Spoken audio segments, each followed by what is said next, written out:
He's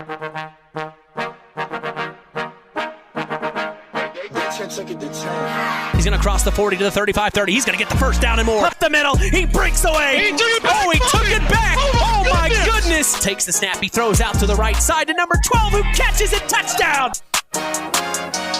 Welcome to the Coca-Cola pregame show. Now, here are the voices of KVB's WKVI Sports, Mitch Columbi and Chris McGowan. You are listening to Kankakee Valley Broadcasting's WKVI. Tonight, it's a new Indiana Northern State Conference battle as the Knox Redskins host the Tippecanoe Valley Vikings. This is Indiana High School football. With us tonight as our sports analyst, Terry Minix.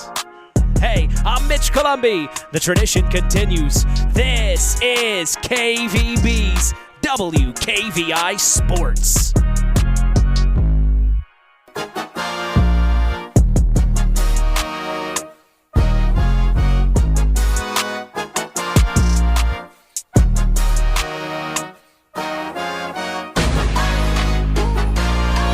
We welcome you to Week 4 of the Indiana High School football season from Community Field in Knox, Indiana.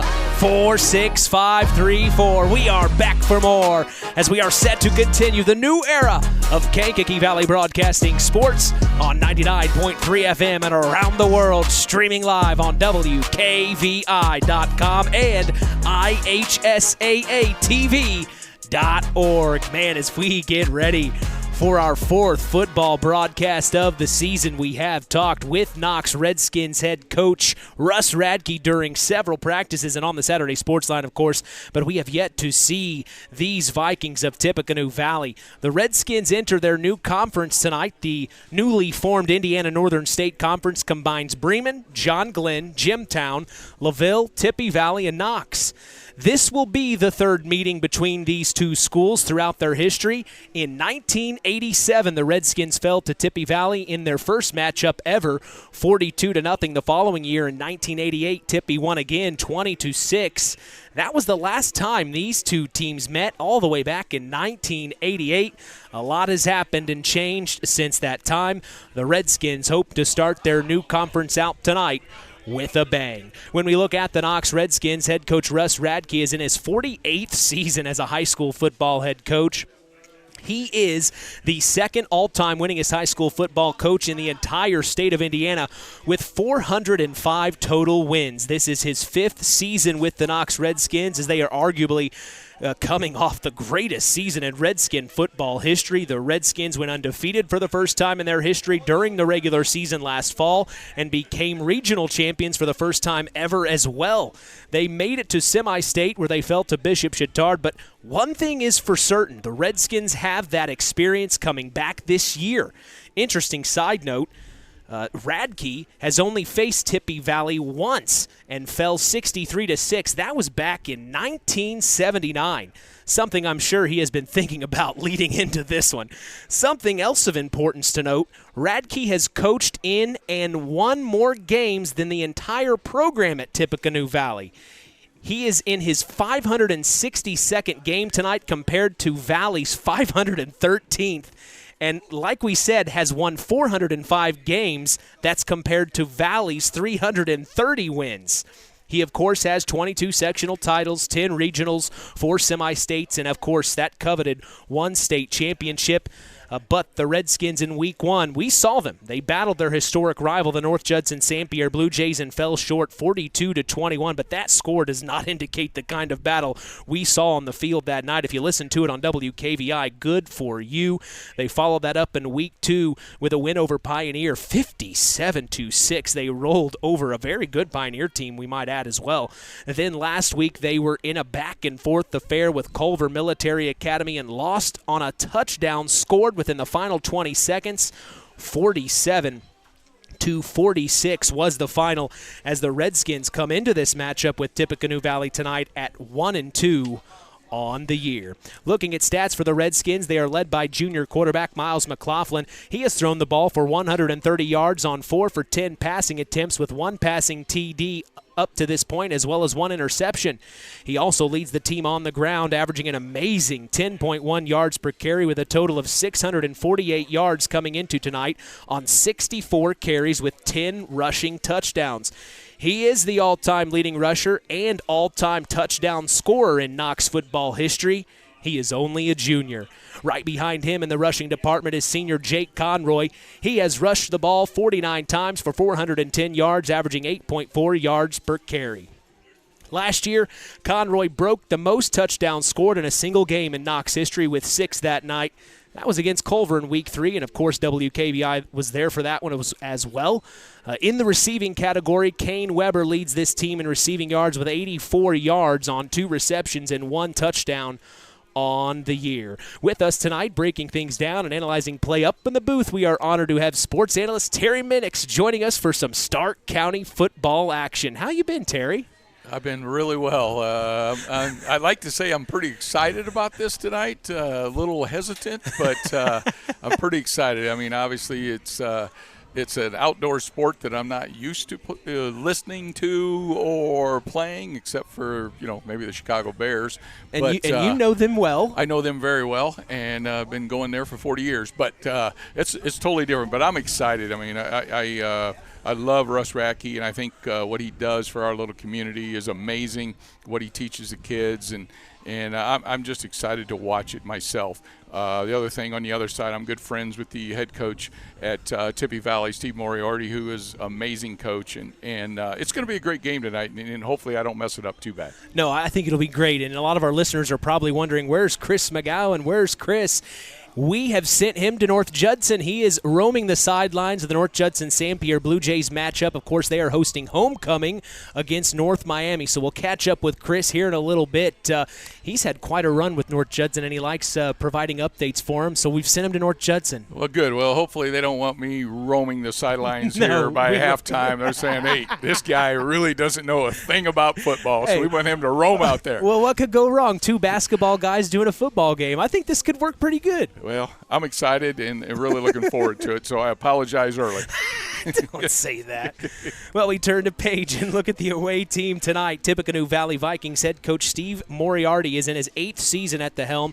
They are currently on a 12-game regular season win streak and have a regular season record of 29-1 since the start of the 2021 season. In Week 1 this year, they took on Wawasee and won easily 44-0. In Week 2, they took on Rochester and won 22-12. Last week, they beat Hammond Morton 35-23. Coach Radke told us in the NEPCO Crane and Equipment Services practice report on our social media pages last night that this Tippy Valley team faced Bishop Chittard in the first round of sectionals last fall and fell 40-7. Of course, the Redskins ended up playing Bishop Chittard at semi-state several weeks later. All interesting pieces to tonight's puzzle as the Vikings come into their first conference matchup of the year undefeated at 3-0.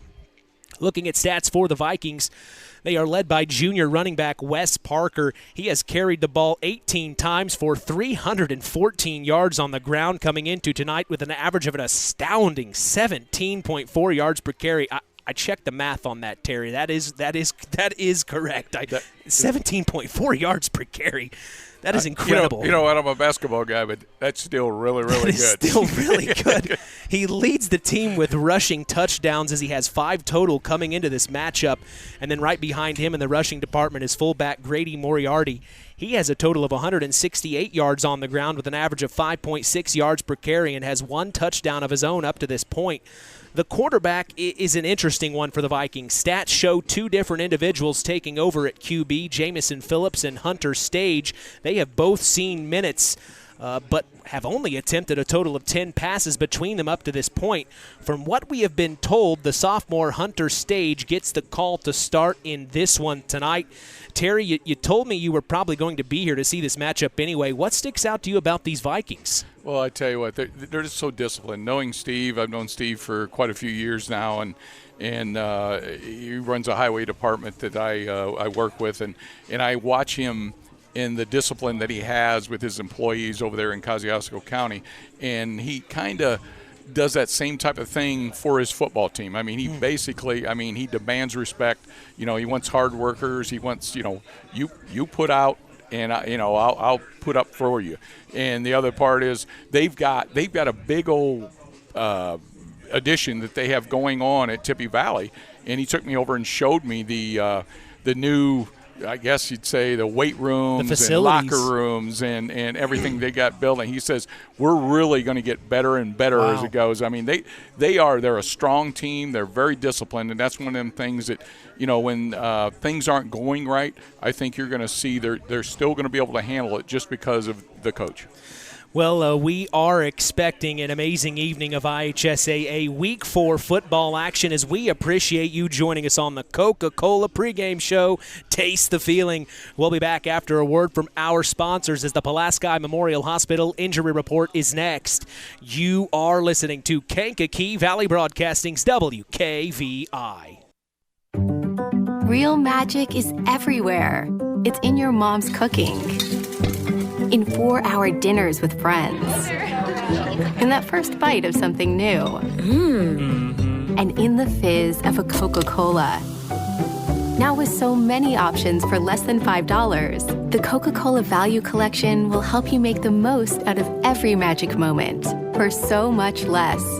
Taste the magic for less with Coca-Cola. BP gasoline with Invigorate helps clean your engine and can give you more miles per tank. Continuous use may result in the following pleasant side effects: excessive smiling, feeling more relaxed, taking more drives just because, volunteering for carpool twice in a row, and bragging to your friends about how you use our best fuel ever. To find out if BP gasoline with Invigorate is right for you, stop by your local station to discover our best fuel ever. Versus minimum detergent gas. Average restored 3 to 5 miles per tank, based on fleet testing and based on what you drive and how you drive. High school sports brought to you by Zingo Express. Who's in? Who's out? It's the Pulaski Memorial Hospital Injury Report with Mitch Columbi. Mitch? Thank you to my good friend John Thompson. The Pulaski Memorial Hospital has been serving lives of the residents of Pulaski County and the surrounding area since 1963. We certainly appreciate them supporting local high school sports and helping continue this tradition on KVB's WKVI. 2 injuries and 1 probable to report tonight. Tippecanoe Valley's Will Kelly and Hunter Paxton are listed as out, and Jamison Phillips is listed as probable. That was one of the QBs we had mentioned a little bit ago, but Hunter Stage gets the call. We may see Jamison Phillips as he is listed probable. That is our Pulaski Memorial Hospital injury report. Stay tuned. We're going to hear from Stephen Moriarty of the Vikings and Russ Radke of the Redskins after the break. That's in the KVB Coaches Corner. You are listening to Kankakee Valley Broadcasting's WKVI. Hey, this is Russ Radke, head coach of the Knox Redskins. Stay tuned for more Redskin football on Kankakee Valley Broadcasting, WKVI. This presentation of our area's local high school sports is sponsored by Pulaski Memorial Hospital in Winamac. Pulaski Memorial Hospital is dedicated to providing excellent health care to improve the health and quality of life for the people and the community they serve. They will meet the community's needs and exceed their expectations by creating the best possible health care experience. For more information of the services they provide, call 946-2100. One of our hometown businesses here in our area in Monterey, it's LAP Waste. Being able to recycle is one of our main goals at LAP Waste. Being able to say that we only take about 8% of our trash to the dump is pretty impressive for us, and we hope to keep building on that. We service an 80-mile circle from Monterey. If you have a small job, big job, or just have a one-time, we are here to make a difference in this area. And that phone number, Kirby? 574-542-4019. It's time to hear from the coaches in the KVB Coaches Corner. Here's Mitch Columbi. I am talking with head coach of the Tippecanoe Valley Vikings, Steve Moriarty. Coach, I appreciate you being here. A big-time matchup. You're entering conference play. Of course, Tippecanoe Valley played Knox in the late 80s. That was the last time these two teams faced off against each other. My gosh. But now more is on the line. It's your first conference matchup of the 2024 season. What do you know about the Knox Redskins? You know, we got to play them quite a bit the last 2 years. We scrimmaged them, so that was our scrimmage opponent, so we always got to see Radke. You know what you got when you play Knox. I mean, they're always going to play hard, they're physical, and I always joke that they're us. Like, it's like playing your brother, right? Because it's the same style of football. It's smash-mouth football. We're going to run, they're going to run. You know, it's kind of going to be one in the trenches tonight, but the one thing you always know about Knox is with Coach Radke, you're well coached. I mean, those 400 wins just didn't magically appear. You know, he's one heck of a coach, and a lot of respect for him. What have you been preaching to the Vikings tonight in terms of preparation? Drink lots of water because it's going to get hot, right? And try to be in condition. You know, they're going to gain some yards on us. You know, so we got to be able to take some hits a little bit, and we got to maintain that line of scrimmage and make sure that we're doing our assignments is a big thing tonight. It just comes down to assignment football, and if you don't do your assignment, you get a break in there. That's when big plays happen, both on offense and defense. Message to Vikings Nation who may be listening or watching tonight. I just appreciate that they come, right? We always travel well, no matter where we go. That's the nice thing about Valley. So it should be a good gate here at Knox tonight for both sides. And being the first conference game, this is an exciting moment, especially for us. You know, we've always been in the Three Rivers. Being independent last year, very cool, right? But the first new conference, I know some of these teams have been in conferences before, but for us, this is brand new. And this is very neat, and it's a great opportunity for hopefully last a long time. Coach, as always, I appreciate your time. Good luck tonight and also the rest of the season. Hey, thank you, and you do a good job, and thank you for supporting high school football and promoting it. Culver's Portside Marina handles all water and recreational needs. When it comes to pontoons, Godfrey leads the industry in performance and quality, and Portside Marina has them in stock. From Sanpan, Aqua Patio, Sweetwater, and Monaco pontoons, if you're looking for a family boat, Culver's Portside Marina can help. Discover the evolution of the wake boat through luxury models offered from Centurion and Supreme Surf Boats. Yamaha Wave Runners and Kawasaki jet skis are on the showroom floor waiting. Located at 514 West Mill Street in Culver. Stop in or call them at 574-842-5000. Culver's Portside Marina. I'm here with head coach Russ Radke of the Knox Redskins. Coach, week 4, you enter conference play, your brand new conference. What are the final preparations you're talking to your team about in terms of the Vikings? Well, the importance is getting right into the game right away. You know, it's a home game, and we haven't had but one game at home all year. We got to use this to our aggressiveness and get after people right away and try to dictate that our offense can work. But our defense has got to – we got to get a turnover somewhere. We haven't had a single – we've played 3 games now and have not got an interception or a takeaway that gives us the ball. Yeah, and you kind of talked to us yesterday in that practice report that you can't afford any fumbles as well. Well, you know, that's part of the game of football too, you know. I think a lot of those fumbles a couple of them were hits by the opponent, don't get me wrong, but miscues in the backfield. And the first series last week against CMA was a pick-up and score. And, you know, that puts you behind right away. But, hey, we still fought back. And we're just got to – the football is a game of turnovers. And if you can eliminate them, you're in good shape. And if you can create them, you're even better. Defensively, what are you expecting to see from the Vikings offense? Well, I think you're asking what we expect their offense to do against our defense. We expect them to come out and smash mouth us right away and try to see if they can dictate the line of scrimmage, and we're going to do our best. Message to Redskin Nation here at home. Well, have fun tonight. You know, it's great weather tonight. You never can tell what's going to happen here in November, and hopefully we're playing there. Appreciate your time, Coach. All right, take care. Thanks. Hey folks, Auto Park Fort LaPorte has got some news for you. We now have the largest selection of pre-owned vehicles in LaPorte County. So if you're in the market, come and check us out because right now is the best time to trade in your current vehicle. Not interested in purchasing a vehicle? That's okay. We'll buy yours even if you don't buy ours. Not currently in the market, but your car needs serviced? Come check out our newly renovated service department and let them take care of all your service needs. And remember, we're not just an auto dealer, we're an auto park. Time now for the Keys to the Game. Sponsored by the Auto Park with locations in LaPorte, Plymouth, and Bremen.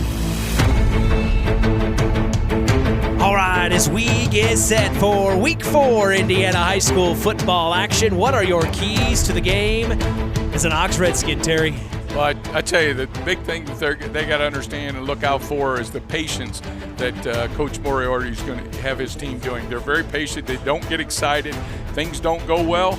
They'll still, keep pounding the ball. The game plan that they've got out there, they'll keep doing it. Now, flip sides, you're the head coach of the Tippecanoe Valley Vikings. What do you want to see out of your Vikings? Well, the big thing is they got to understand it's that two-headed horse. I mean, you've got Conroy and McLaughlin. They've got to understand that they're going to handle the ball pretty much 85% of the time, and they've got to understand they're good. I mean, They're really, really good. So they've got to be patient. They may get it off the line one time, but you can't think about it, can't dwell on it. You got to stay up against them. That's our keys to the game, sponsored by the Auto Park with locations in LaPorte, Plymouth, and Bremen. Hey, it's time to sit back, pop open an ice-cold Coke and chill. The Coca-Cola pregame show continues. Our LAP Waste starting lineups are next. You're listening to KVB's WKVI.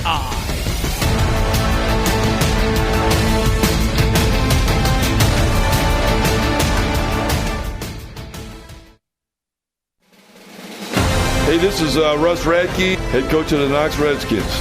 Stay tuned for more Redskin football on Tippecanoe Valley Broadcasting, WKVI. It takes smart planning by a skilled expert to get you just the right heating, cooling, and energy-efficient system for your home.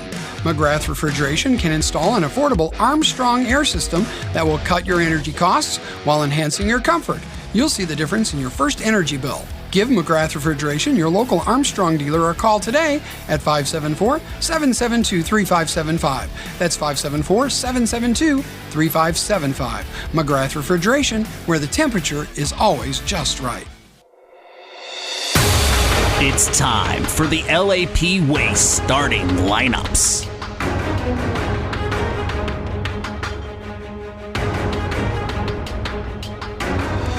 For the Redskins of Knox, Indiana. On offense, starting at quarterback, we will see Miles McLaughlin. The running backs are Jake Conroy, Ashton Walker, and Kane Weber. The tight ends tonight are Lucas Skelly and Easton Minix. In the trenches on the O-line for the Redskins are Keyston Dixon and Tucker Burns as the offensive tackles. Aiden Reed and Noah Bolin are the offensive guards, and Hayden Smith is at the center position. On defense for the Skins, starting defensive backs are Jake Conroy, Maddox Kinder, Keegan Everidge, and Isaac Singleton. Starting linebackers are Garen Phipps, Kane Weber, and Miles McLaughlin. On the D-line for the Redskins, we will see Hunter Anderson and Easton Minix as the defensive ends. Dominic Triska and Noah Bolin will be the defensive tackles. On offense for the Vikings of Tippecanoe Valley tonight, starting at quarterback, we will see Hunter Stage. Starting fullback tonight is Brock Durf. The tailback is Brandon Stiles, and the wing will be Wes Parker. Starting wide receiver will be Owen Omandi, with the tight end being Colton Crabb. Now for the big men up front, Carlos Gonzalez and Colton Sisk start at the tackle positions. Cale DeWeese and Gage Overbay will be the guards, and Asher McGriff in the middle at the center position. On defense for the Vikings, starting safeties will be Owen Omandi and Brixon Blackburn. Starting cornerbacks, we will see Wes Parker and Wyatt Hart. Starting linebackers are Brock Durf, Brandon Stiles, and Grady Moriarty. And then on the defensive line, getting after it is Asher McGriff and Colton Sisk as the defensive ends. Carlos Gonzalez and Cale DeWeese at the tackle positions. That is our LAP Waste starting lineups. We will be back to get set for kickoff. Hey, you are listening to KVB's WKVI.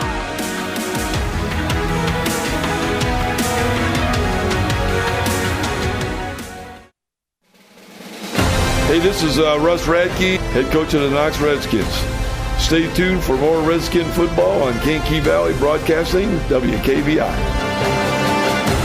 One of our hometown businesses here in our area in Monterey, it's LAP Waste. Being able to recycle is one of our main goals at LAP Waste. Being able to say that we only take about 8% of our trash to the dump is pretty impressive for us, and we hope to keep building on that. We service an 80-mile circle from Monterey. If you have a small job, big job, or just have a one-time, we are here to make a difference in this area. And that phone number, Kirby? 574-542-4019.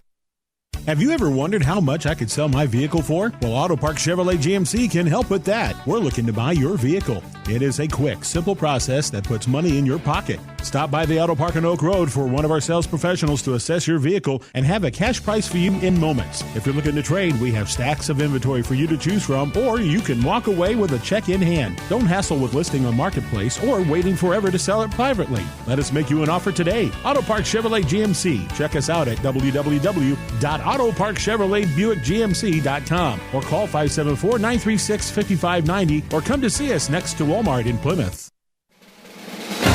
The tradition continues with Mitch Columbi on Kankakee Valley Broadcasting's WKVI.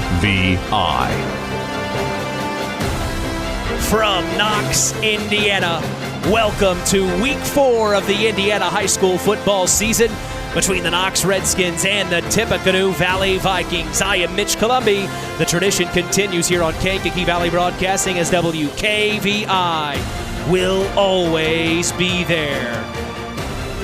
We pause for our national anthem.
You can stay up to speed on local high school sports in this area by following us on social media. We are on Instagram at WKVI Sports, on X at KVB Sports, and on Facebook at Sports to the Max for all Kankakee Valley Broadcasting sports content. You can listen to us on your phone. Just go to one of our social media sites I mentioned and tap the link on our page. We are literally in the palm of your hand. We are proud to let you know the public address announcer tonight at Community Field is our old friend Nathan Welter. The scoreboard operator is Dusty Minix. The play clock operator is Ron Kukula. The official statistician tonight is Tim Knowlton. Our officials for this one are Thomas Tykes, Dennis Groening, Chuck Pointer, John Wilson, and John Krzyzewski. With us up in the booth, breaking things down and analyzing play, we're honored to have Terry Minix on the call. And on location, down on the sideline for the North Judson San Pierre Blue Jays is our sports analyst, Chris McGowan. Chris, how's homecoming in North Judson going? It's going great, Mitch. Huge crowd. North Judson's getting ready to take the field. I tell you what, they had a special ceremony before the game honoring Coach Lambert for his 50th win last week at South Central. So, wow. Special moment there. I actually sent you some pictures through Facebook Messenger. So if you want to post those to social media, feel free. Heck yeah, Chris. I will definitely check that out. We look around our area teams, Chris. It is homecoming tonight there in North Judson. They're 3-0, and they're hosting another 3-0 team against North Miami. What do you think happens? I tell you what, I think North Judson's going to come out and take care of business here in homecoming. Watching North Miami warm up, but they got some speed. But I don't know if they can handle North Judson's physicality. The Winamac Warriors are 1-1. They're hosting Culver 1-2. What do you think happens between those two area teams of ours? That's going to come down to whoever turns the ball over the least. But I look for Winamac, with it being at home at Rowdebush Field, to get the job done tonight. We saw the South Central Satellites last week. Tough loss to the Blue Jays. They're 1-2 on the year. They host Triton tonight. They're 2-1. What do you think happens at the launch pad? This is the tough part of South Central's schedule. Yeah. You know, you got Boone Grove, North Judson, then Triton.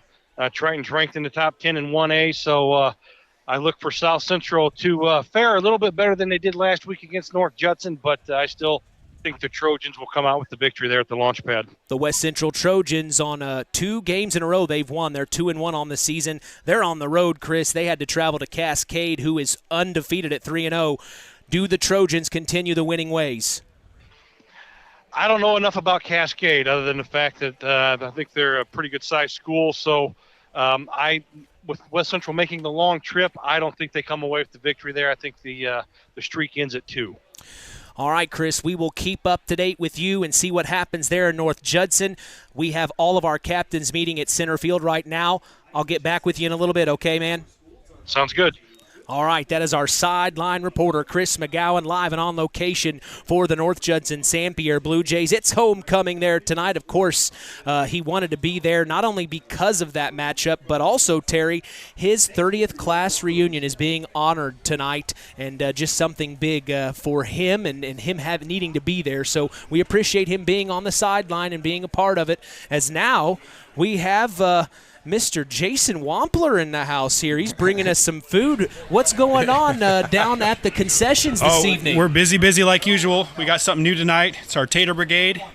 A little out of breath from coming on up here. Yeah, I know. Long stretch. Got a big, huge baked potato, butter, seasonings, chili, cheese sauce, and sour cream, and it's a meal. $7. So everyone here needs to get down to the concession stand. Got to come get them before they're gone. There's no calories in that. No, it's like eating a salad. Okay, good. Well, thank you so much for coming up here. I Absolutely. Appreciate you giving it. Boy, this is nice. We never get fed. Yeah, well, we're trying to thank you. spread the love here, guys. All right. And I've got plenty more and some extra forks here. All right. Well, everyone knows now where they need to be. We appreciate you coming up and delivering the food. Thanks for having me. All right. That's Jason Wampler. He is bringing us food right now from the concession stands. If you're here in Knox, make sure to head on down there. Of course, all the proceeds go to the Knox Redskin Brigade, if I'm not mistaken. So Knox Band Boosters support the Knox Band. Of course, they do such an amazing job under the direction of Mr. Craig Phipps. Man, we got some dinner here for you, Terry. Everything's set up nice. I thought I was just going to get water. It's all good. Hey, thank you. Man, that is awesome. Well, they have met in the middle, and it looks like Knox will be receiving first. Tippecanoe Valley will be kicking, and that is the typical Russ Radke thing. He wants the ball first, and I don't know if they had won the toss. We don't have Chris down on the field, but they're going to get the ball first in this one. Well, we're going to find out a lot early here. I mean, the thing is you know what they're going to do. They're going to pound the ball. They're going to pound the ball. We're going to see how this Tippy Valley team handles it initially. And like I say, the big thing that I think you'll see from them is they're not going to panic. And that's just because of Coach Moriarty. Tonight's kickoff is brought to you by Web Printing and JT Shirt Shack in Winamac. As Week 4 is underway here in Knox, Indiana. A booming kick deep back to the 10-yard line. It's dropped, picked up back at the 15, crosses the 20, now to the 25 to the 30, now to the 35 to the 40, now to the 45 to the 50, now to the 45 to the 40, and he's knocked out of bounds at the 36-yard line. A huge run by Isaac Singleton, the junior. Well, I tell you what, I think he kind of made him fall asleep a little bit when he mishandled the kickoff there a little bit, but I think he was just, playing games with and said, okay, I'm ready to go now. He found some space there once he cut to the 20 and then back towards the near sideline. He had a lot of space, and the Knox Redskins are going to start in Tippecanoe Valley territory. Ball spotted on the 34-yard line. Miles McLaughlin in the shotgun. Jake Conroy to his right. He takes the snap, hands off to Conroy, and he gets stopped right at the line of scrimmage. I don't know if he even got a yard. Well, I tell you what, that line of Tippy Valley is tough. I know talking to Coach Moriarty, that's one of the things he's pretty proud of is that line, and they're strong. They work out really, really hard in the weight room, and it's gonna take a lot to get through there, but I'm sure the Redskins will be able to get her done. So this will bring up 2nd and 9. They will give Jake Conroy 1 yard. Spotted at the 33. McLaughlin from shotgun, Conroy to his right. He takes the snap. He's going to run it himself up the right side, and the Vikings read it very, very well. They tackle him in the backfield for a little bit of a loss. Yeah, they're quick off the snap. I mean, they do a really nice job. Like I say, it's going to be a nice game tonight. It's going to be a lot of fun to watch just because we got two really, really good football teams. Well, and like Coach Mo, that's what he said to call him, Coach Mo of the Tippecanoe Valley Vikings. He said this is going to be two smash-mouth teams. It's going to be a lot of running from both sides. And I think you're exactly right. And then on the defensive end, both teams are used to stopping the run, or at least trying to stop the run in practice. Well, it's going to be probably a pretty quick game because there's going to be a lot of running. Running clock. Under center, McLaughlin takes the snap, spins around, takes himself, crosses the 35 to the 30, now to the 25 to the 20, now to the 15, 10, and he's knocked down at the 6-yard line. A huge first down run for Miles McLaughlin. It's just a matter of time with him. I mean, I'm telling you, the kid is amazing and sees the field so well and did a really nice job and had some nice blocking up front. It was an interesting play. We saw it in practice this week. Miles literally takes the snap under center, spins around, and he runs the opposite way. Everyone thinks he's going right. No, he's going left, and the big run proved it. It's 1st and goal. Ball spotted on the 7-yard line, and Miles McLaughlin is hoping to help his Redskins put points on the board. From shotgun, takes the snap, hands off to Jake Conroy, stutter step, dancing around, still fighting his way forward inside the 5, and he's tackled at the 3. Double dose there between him and Conroy. Oh, that's what it is. It's pick your poison because both of them are extremely good, and they're just if one's not got it one night, the other one will, and if not, when they both have it, you're in trouble. Well, it was an amazing game last week. Of course, we heard it on our other station, KVB's WYMR. Tough loss for the Redskins by 1 against CMA. But back in this game from shotgun, Miles McLaughlin takes the snap. He's going to try to get it himself, dives for it, and he's just short, right at the 1-yard line.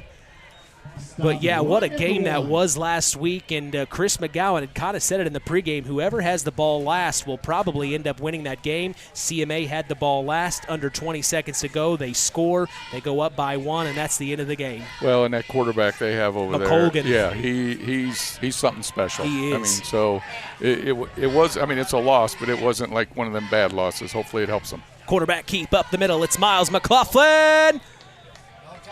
No touchdown. I don't think they're going to give it to him. It looked just good. Short. Oh, they are giving it to him. So after the pile gets up off the ground, the officials decide to come together and say, yes, it was a touchdown. So 6 points go on the board. A Miles McLaughlin quarterback keep. It's 6-0. The Redskins lead. Wow, that's a lot of thinking for 3 or 4 guys out there in stripes. It is. They figured it out, I guess. They figured it out.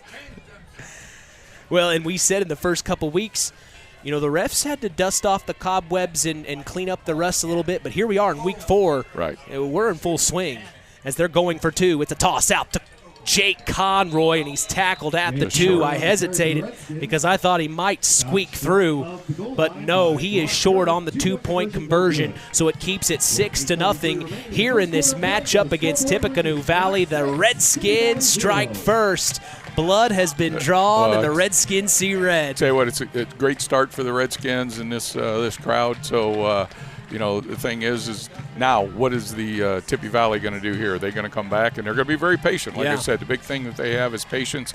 And if the Redskins can hold them a little bit, I think it's going to be a high-scoring game. Close to 3.5 minutes was burned off the clock there in the first quarter. The Vikings will get the ball with 8:33 to go here in the opening quarter, as tonight's broadcast is brought to you by Nepco Crane and Equipment Services, specializing in mobile crane service. Call Joe Nepp at 1-800-590-2272 for all your residential, commercial, and agricultural crane needs. Keener Construction is proud to be a Knox Redskin alum. They are excited to witness the Redskins take the field each week this season. Call Chad Keen at Keener Construction today for all your construction needs at 574-806-1387. Finally, Osborne Advantage Real Estate is a proud sponsor of local high school sports and would love the opportunity to make you feel right at home here in Stark County. Call them today at 574-896-25 67. Doing the kicking duties for the Knox Redskins and has been for several years at this point. It's Jake Conroy. He's got quite the leg. Deep to return for the Tippecanoe Valley Vikings. I see number 12. That is Wes Parker. We talked about him in the pregame. And on the far side of the field, I believe that's number 13, Wyatt Hart. Conroy set to kick this one to the Vikings. Fast work from the Redskins in their opening drive. Conroy kicks this one deep. Booming kick. Wow. I told you, Terry. Wow. Back to the 4-yard line, and Wes Parker will pick it up, cross the 10 to the 15, and he's knocked down at the 19-yard line. Number 17, Cameron Duff, the sophomore. Nice tackle. That's a nice deep kick. Gave him a chance to get up there. The defense get up there and knock him down. So really nice job by Jake. So the Vikings will take over here. We have a score update. The Winamac Warriors also taking on another one of our area teams are leading the Culver Cavaliers at the end of the first quarter, 22-8. Wow. And then right now, Cascade is leading West Central at the end of the first quarter, 14-0. That's kind of what Chris was talking about. We don't know much about Cascade, but back in our game, under center, it's Stage, takes the snap, looked like he hesitated about handing it off, decided to take it himself and gain maybe a yard. Stage on the carry for the Vikings. 2 yards. Stage, just a sophomore. Very young quarterback. And we had kind of mentioned about Jamison Phillips, the other quarterback, being probable tonight. He's the junior. He is not out there right now. We'll keep our eye and see what they do. From the stats we've seen, both guys get minutes. So under center, it's Stage. Sets his man in motion, takes the snap, fakes the toss out, hands off, fumble on the play. He handed off to Brandon Stiles, and he pounced on it immediately. Luckily for them, they keep it. The Redskins still keeping them deep in their own territory, doing a good job defensively here. The thing about Tippy Valley is that, in talking to Coach Mo, he had 12 seniors last year on this team, on both sides of the ball, and they've lost a lot, but they still have the heart, and they're still a very good football team. And from what I remember seeing, they have 8 two-way players. Right. To Knox's, I believe, 5. So here we go, 3rd and 8. A big third down for Tippecanoe Valley here from shotgun at Stage. He's going to take the snap. Throws, and it's bobbled, but it's still caught. But then tackled in the backfield. It was caught by number 30. That was Grady Moriarty. Just the bobble and hesitation allowed the Redskins enough time to pounce on it, and now it brings up 4th down. I assume they're going to have to punt this one away. Well, they definitely are, and we'll see. I think just kind of settle down. If you're Tippy Valley, they need to settle down a little bit. But if you're the Redskins, just keep pounding the ball. The two-headed horses out there. Yeah. Just give them the ball and keep running. Deep to return is Jake Conroy. The Vikings punt this one away. It gets to the other side of the field. It rolls past the 40 and stops right smack dab on the 35-yard line. And that's where Wes Parker will touch it, and the Redskins will take over for their second drive already in this first quarter. Sideline Automotive is a hometown proud auto care shop, recently voted Stark County's best for tires and oil changes. Call Joe today at 574-249-5537. L&D Farms is a proud sponsor of local high school sports. They are no stranger to hard work and dedication and recognize the structure and discipline that goes into playing sports and being part of a team. L&D Farms wishes all local teams good luck this season. 1st and 10, ball on the 35 from shotgun. It's a handoff to Jake Conroy, and he's wrapped up in the backfield. They're reading the options very well right now. Very well. They do. They're very disciplined and did a nice job of kind of a open field, a little bit tackle there. This will bring up 2nd and 11, a loss of 1. And for the Redskins, that is not normal. That is not something you're going to see very often. Well, I tell you, that line of the Tippy Valley is a big line. Like you said. They're very large young men, and they're very strong. And, the thing is, if the Redskins can jump outside and get a hole, they're not as fast as the Redskins. Under center, hands off, finds Conroy, splits up the middle, and he gets to about the 38-39 yard line. So it will be 3rd down and 7. So now the Redskins in a 3rd down situation in their own territory.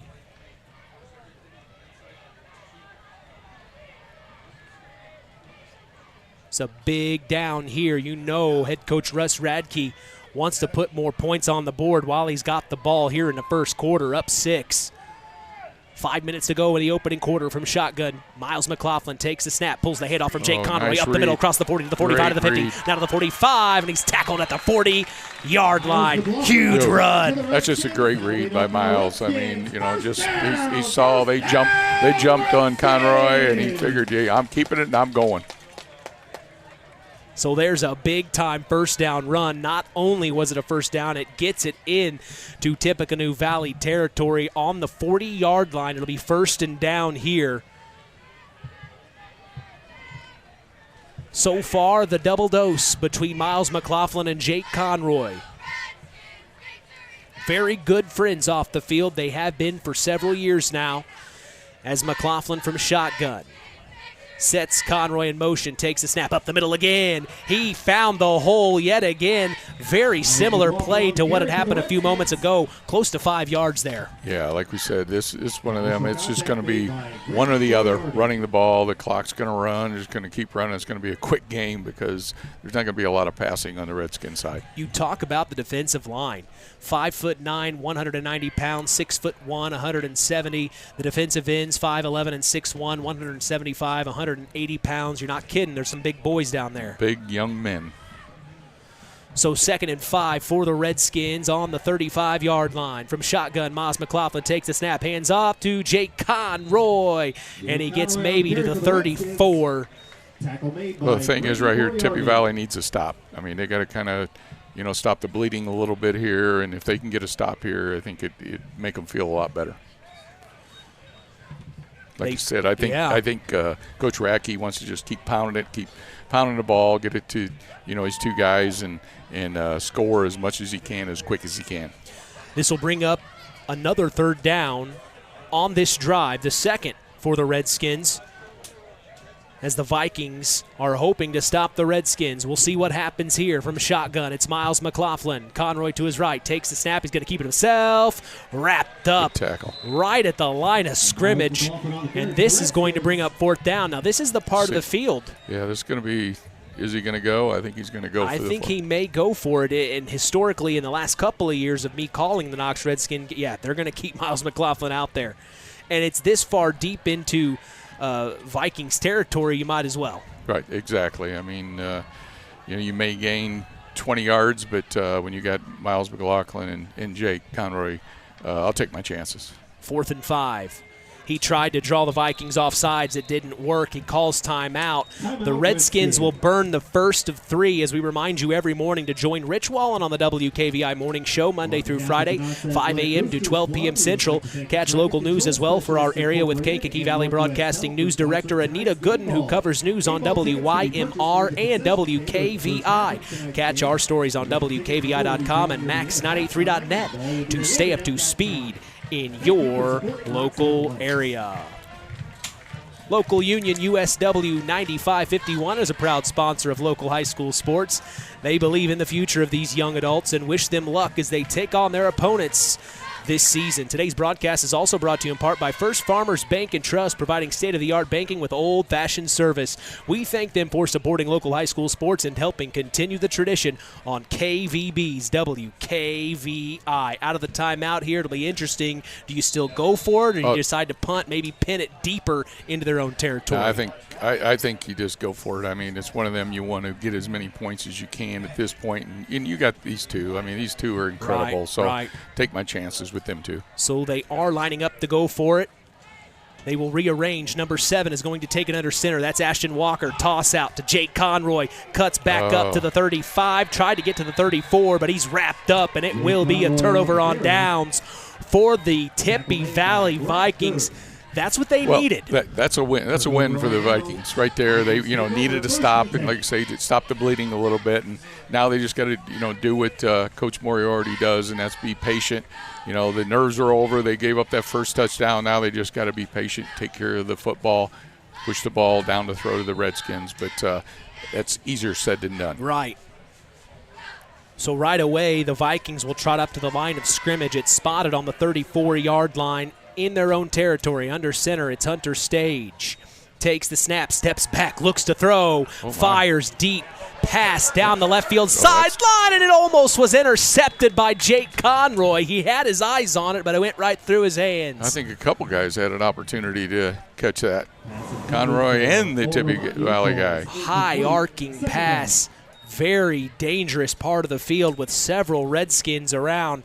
The Vikings got away with one there. Something head coach Russ Radke had mentioned to us in the practice report yesterday on social media was there was something new here tonight that the fans needed to see, and we saw it. It was a new blown-up hallway that says Knox Redskins, and that's how the Redskins enter the field tonight. Very fancy. And might I say, it looked a lot like North Judson, just with red. As the next well, it gets the kids all pumped up and gets the crowd all pumped up. It's great for high school football. Oh, it's awesome. As the next play was a run, handoff, maybe a couple on the play. It'll bring up another third down here for the Vikings. I still think he's going to hand the ball off at some kind of option here. I'll be surprised if he throws the ball again after seeing that last pass. Stage under center. Sets his man in motion. That's Wes Parker, I believe. Up the left side. Flags fly. He's wrapped up immediately. That was Wes Parker, and he didn't get much at all. We will see what the penalty is on here.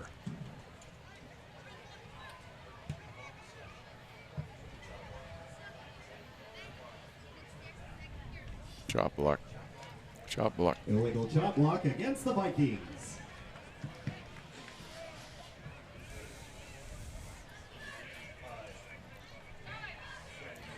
So they're calling it a chop block, as you heard public address announcer Nathan Welter just say. And they decline that. And they will decline it. It will bring up fourth down in their own territory, and I assume they will punt it away here as the special teams will enter the field. We'll stand by here and talk with Chris McGowan in a moment. He has an update from North Judson. So stand by for that as they're taking on North Miami here in a moment. The Vikings are set to punt this one away to the Knox Redskins. The snap, the hold, the punt, wobbly, and it goes to the near sidelines, out of bounds. About the 49-yard line. Yeah, near the real close to the 40, maybe to the 45. That's where they're going to spot it. So let's go ahead and check in with our sideline reporter, Chris McGowan, and see what's happening in North Judson. Chris. We're approaching the end of the first quarter here. 51 seconds to go. Scoreless. North Judson actually had to take the opening kickoff, was marching down the field, but then a fumble. North Miami took over, and they marched. They converted a couple fourth downs, but got stopped deep in their own territory. So North Judson now is on the march with 51 seconds to go, looking to punch one in here in the first quarter. So still scoreless here at North Judson. All right, we appreciate you, Chris. We'll catch up with you in a little bit. That is Chris McGowan live and on location for the North Judson St. Pierre Blue Jays, still scoreless. As here's a pass play to Kane Weber up the middle, and it's no good. That was a great throw. We saw it in week one. It worked against the North Judson St. Pierre Blue Jays for a huge touchdown. This time just a little bit too far ahead of Mr. Weber. Just a little bit overthrown. That was a really nice execution, just a little bit overthrown. They may somewhere next quarter or somewhere down the line bring that back out. Well, and they probably weren't seeing that happening from the Redskins. Right. It's all about pounding the ball. I mean, I know talking to Coach Moriarty, that's what he knew. It's going to be 85, 90%. It's going to be the two of them. rushing and the ball. 10. Walker takes the snap this time, spins around, hands off to Miles McLaughlin, chugging his way to the 45. He lowers that shoulder and is not afraid of the contact. It's obvious. Yeah, he's really shifty, man. He's so much fun to watch, and he sees the field so well. And I mean, as a defensive guy, you got to go, oh my gosh, here he comes again. Here he comes. Again. Yeah. Again. And again. Under a minute here in the first quarter. It's blown by. 50 seconds to go from shotgun. 3rd and 3. It's Miles McLaughlin with Jake Conroy to the right. Takes the snap, hands off to Conroy, dances around, now goes up the middle to about the 41. This will be close. They're calling it a first down. So it is enough for a Redskin first down. This will spot it at the 41-yard line. Under 40 seconds to go, the Redskins lead 6-0 over the Tippecanoe Valley Vikings. We remind all of our listeners this is the first conference matchup for both teams tonight. The newly formed conference at that. As here's from shotgun, Miles McLaughlin at the 41. Takes the snap, fakes the handoff, keeps it himself. Wrapped up at the 38-yard line, and that might be the end of the first quarter as there's 10 seconds to go. It'll bring up second down. And I believe they are going to go ahead and let this one roll out. The end of the first quarter from Community Field in Knox sees the Knox Redskins lead the Tippecanoe Valley Vikings 6-0. We're going to take a break and come back. Second quarter action on the way. You're listening to KVB's WKVI. On the way home from the game, a deer jumps in front of your truck.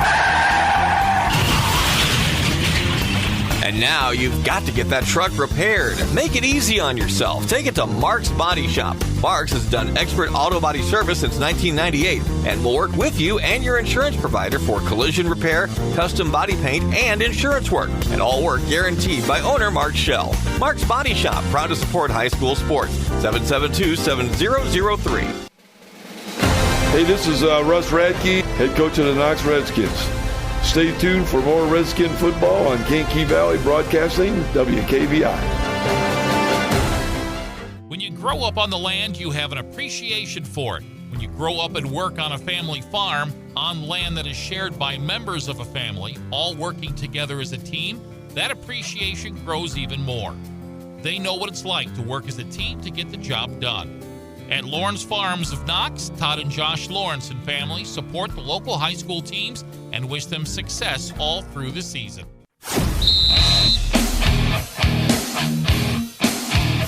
Back at Community Field in Knox, Indiana, the Knox Redskins lead their new conference foe, the Tippecanoe Valley Vikings, 6-0. Mitch Columbia along with Terry Minix. You're listening to KVB's WKVI as the first play is a huge run by Jake Conroy. You talk about someone being shifty, Coach. A huge first down run. That was a great run. Got about 14 yards there. Did a real nice job of seeing, looking upfield. So they hand off to Jake Conroy to start the second quarter. It was 2nd and 7, I believe, that moves them closer, deeper into Vikings territory. The ball is spotted at the 26-yard line, and Miles McLaughlin is at shotgun, ready to go with Jake Conroy to his left. He's going to take the snap, hands off to Conroy again, and he's wrapped up immediately. 2-3 Vikings there, number 69 on the tackle. That was Colton Sisk, 6'2", 289 coming at you. 289. That's what he's listed at. That's a man. That is a man. That is a man. That is a man. I mean, there's days I feel like I'm 289, but that's a 289 man there. Colton Sisk, one of the big men on the defensive line we've talked about. As here we go, 2nd and 10, nothing gained. Miles McLaughlin again from shotgun, steps back, looks to throw, overthrows his intended target, Ashton Walker, the sophomore, out to the right there to the near sideline. It just was too far ahead of him. Well, he kind of got some gator arms there a little bit. I think it wasn't a terrible throw. I thought, that was nice. Could have maybe had a better route. Right, and I think that's nice. He's going to keep Tippy back on their heels a little bit. Thinking twice, understanding that there is a possibility they're not going to run every time. And we have seen that just in the couple of games we've watched the Knox Redskins up to this point, as they are hoping to score yet again. It's 3rd and 10, ball on the 25. Miles takes the snap. He's rolling out to the right. Oh, my gosh, he hurdles a player, and then he's tackled at the 20-yard line. He hurdled Wyatt Hart, 5'10", and then he's tackled at the 20. What a highlight that was. Wow. You don't see that in high school football much. That's a pro. If I'm the head coach, Pat Compton of the track and field team, I might be trying to pull Miles away from the baseball team after that play. My gosh. Just so athletic. And remember, Miles, he's under 6 foot. Right. And he pulled that jump off. That is quite athletic there. So he's going to take this under center.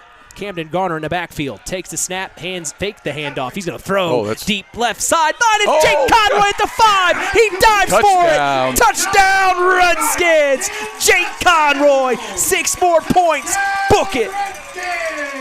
I'll tell you what, that was a great throw. I mean, it looked like Tippy had a shot at knocking that down a little bit, but just got over the fingertips, and just, like I say, just a great throw by Miles. Wow. You almost wondered if it was high enough over the defender, and it was. Once Conroy caught it, then he dives at the last second, gets past the pylon there to make the touchdown happen. You're not kidding, Coach. These guys are athletes out here. Oh, they are. They're fun to watch, and like I say, I know Coach Rackey's wanting to just keep pounding it, and get the score, run it up. Going for 2, toss out to Jake Conroy, and he bulldozes his way through for the 2-point conversion. It makes it 14-0 now. The Knox Redskins lead their new conference foe, the Tippecanoe Valley Vikings, here in the second quarter. Just under 10 minutes to go, as today's game is brought to you in part by Howard's Marathon of Winnemac, serving Pulaski County for 44 years. Call 574-946-6894 and ask for Howard or Dean. We thank them for supporting local high school sports and being part of this wonderful tradition. Tonight's game is also sponsored in part by McGrath Refrigeration, a family-owned business since 1967, and your local Armstrong dealer. Call them for all your heating and cooling needs at 574-772-3575. McGrath Refrigeration, where the temperature is always just right. The Knox Redskins lead 14-0. We'll check in with our sideline reporter, Chris McGowan, who is in North Judson tonight. Chris, do you have an update? Yeah, right before the end of the first quarter, Brock Benson from 11 yards out punched one in. The 2-point conversion was no good. On the ensuing kickoff, North Miami fumbles, Judson recovers, and as we speak, Brock Benson just scored another touchdown from about 20 yards out. So as we sit, it is 12-0 with 10:52 left in the second quarter, and North Judson getting ready to try a 2-point conversion. Well, don't blink. Don't blink, because them Blue Jays are going to score as soon as you blink. Yeah, again, the can't turn the ball over against this North Judson team, that's for sure. All right, Chris, we'll catch back up with you in a little bit. It sounds like Stark County football is playing the way everyone in this area believes it should. And as we're speaking here, before you get off, the 2-point conversion was good. Brock Benson from 3 yards out. So, again, 10:52 left in the first half. North Judson's up 14-0. All right, Chris, we'll check back in with you in a little bit, as here's the kickoff, the Tippy Valley. They pick it up and cross the 20, now to the 30.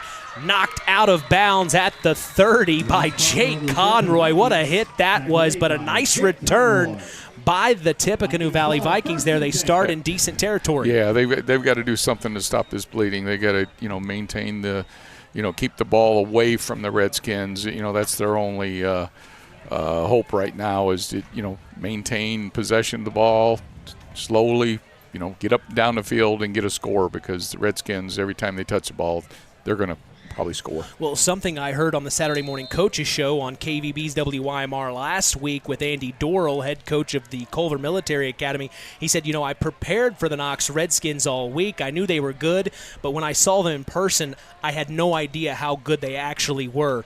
And CMA got a dose of that last week, even though they squeaked one by.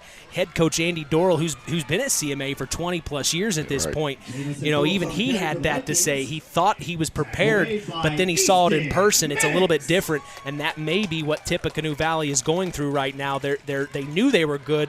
Now they're physically seeing it firsthand. Oh, for sure. I mean, when you got two kids that can run like that, I mean, you can prepare for one, but when you got two young men that are that good, it's tough. First play was a 3-yard gain. Now the second one, 2nd and 7, up the middle. And I believe that was number 2 on the carry, Brandon Stiles, the senior. So they inch closer to that first down marker. It brings up 3rd and 2, much better than what they had been in third down territory before. Yeah, I think they really need to get that first down just to kind of take a deep breath and say, okay, we can do this. Just slow down. We're only down 2 touchdowns. Let's just, do what we know we can do.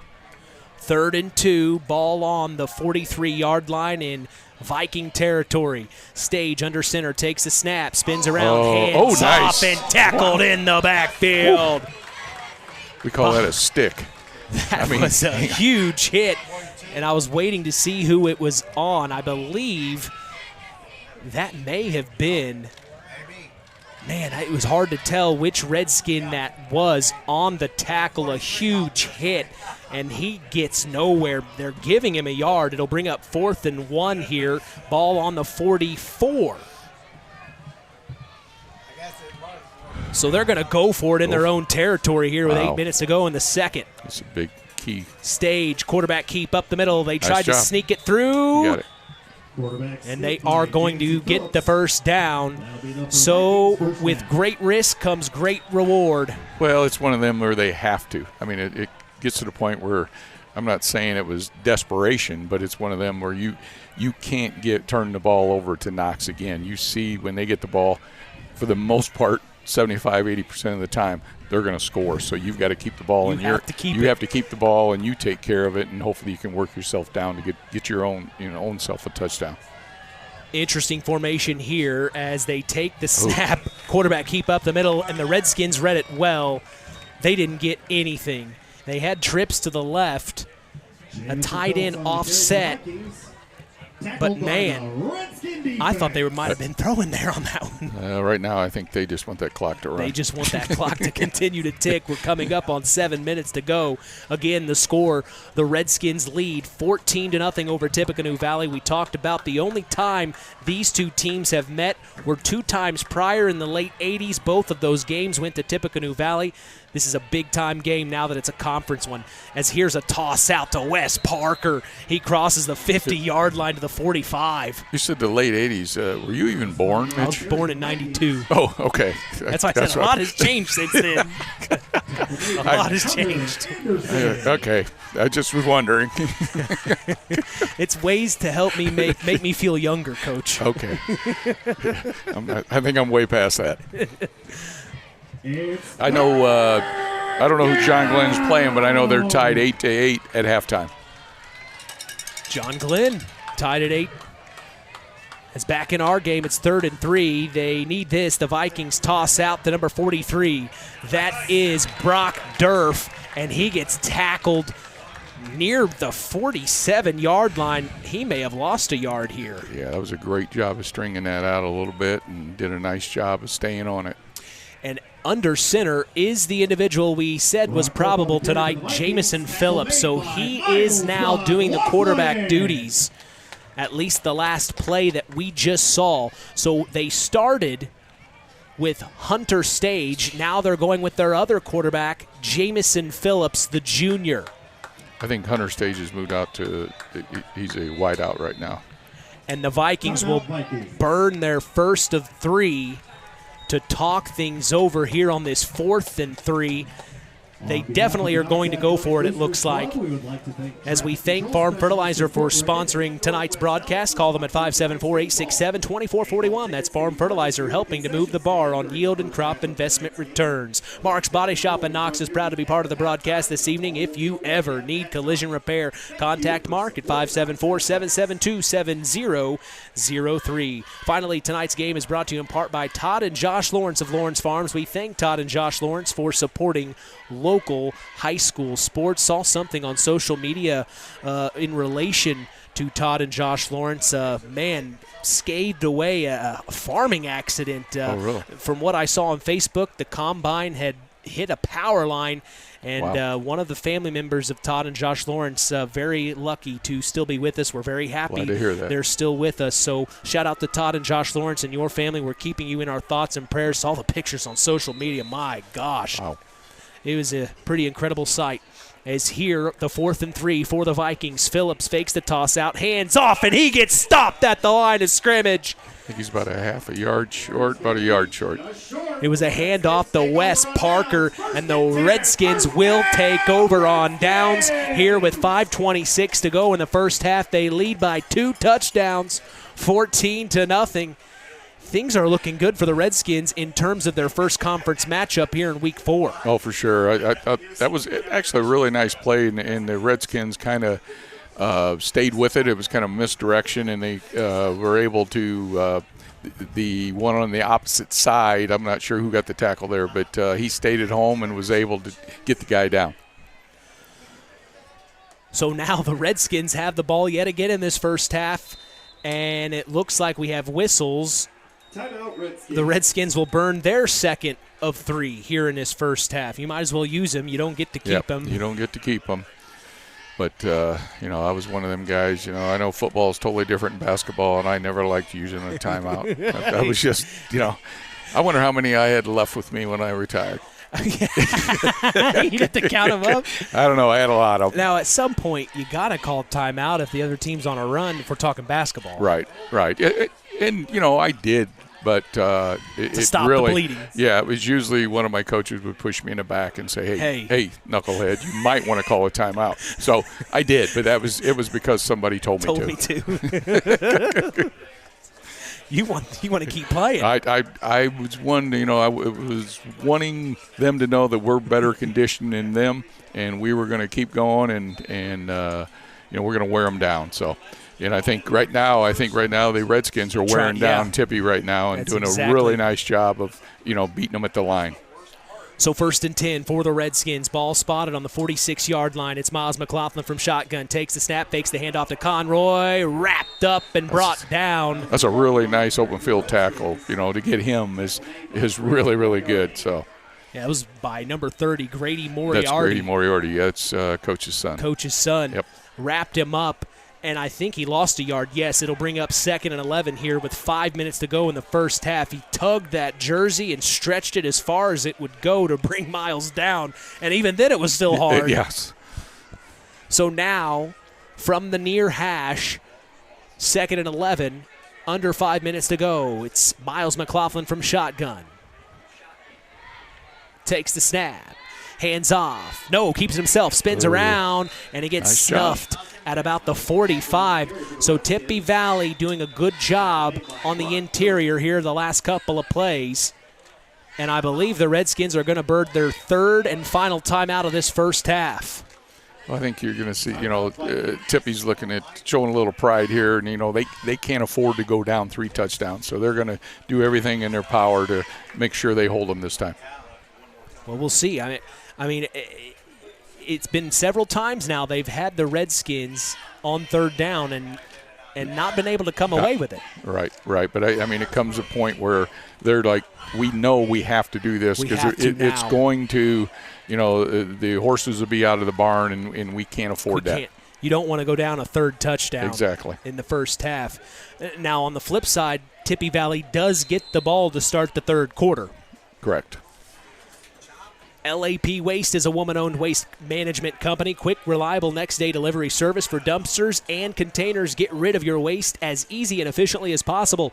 Call them at 574-540-4019 and waste less with LAP Waste.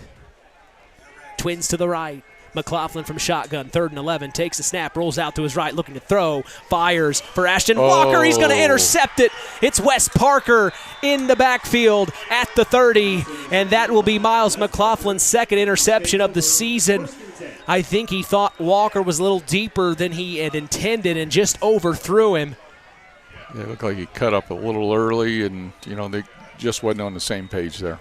And that's what Tippy Valley was needing. Now, but on the flip side, they were hoping to stop that in Knox's territory, or in Valley's territory. Now they're in Knox Redskin territory. Ball spotted on the 29. So really, this would be like a punt, in terms of while you don't want to turn the ball over, at least they are farther back in their own territory with 4:30 to go here in the first half. It's a quarterback keep up the middle. He looked like he was trying to hand off, and no one was there. Yeah. I don't think nobody wanted it. Little miscommunication there, perhaps, as it is Phillips still in as the quarterback. They started with Stage.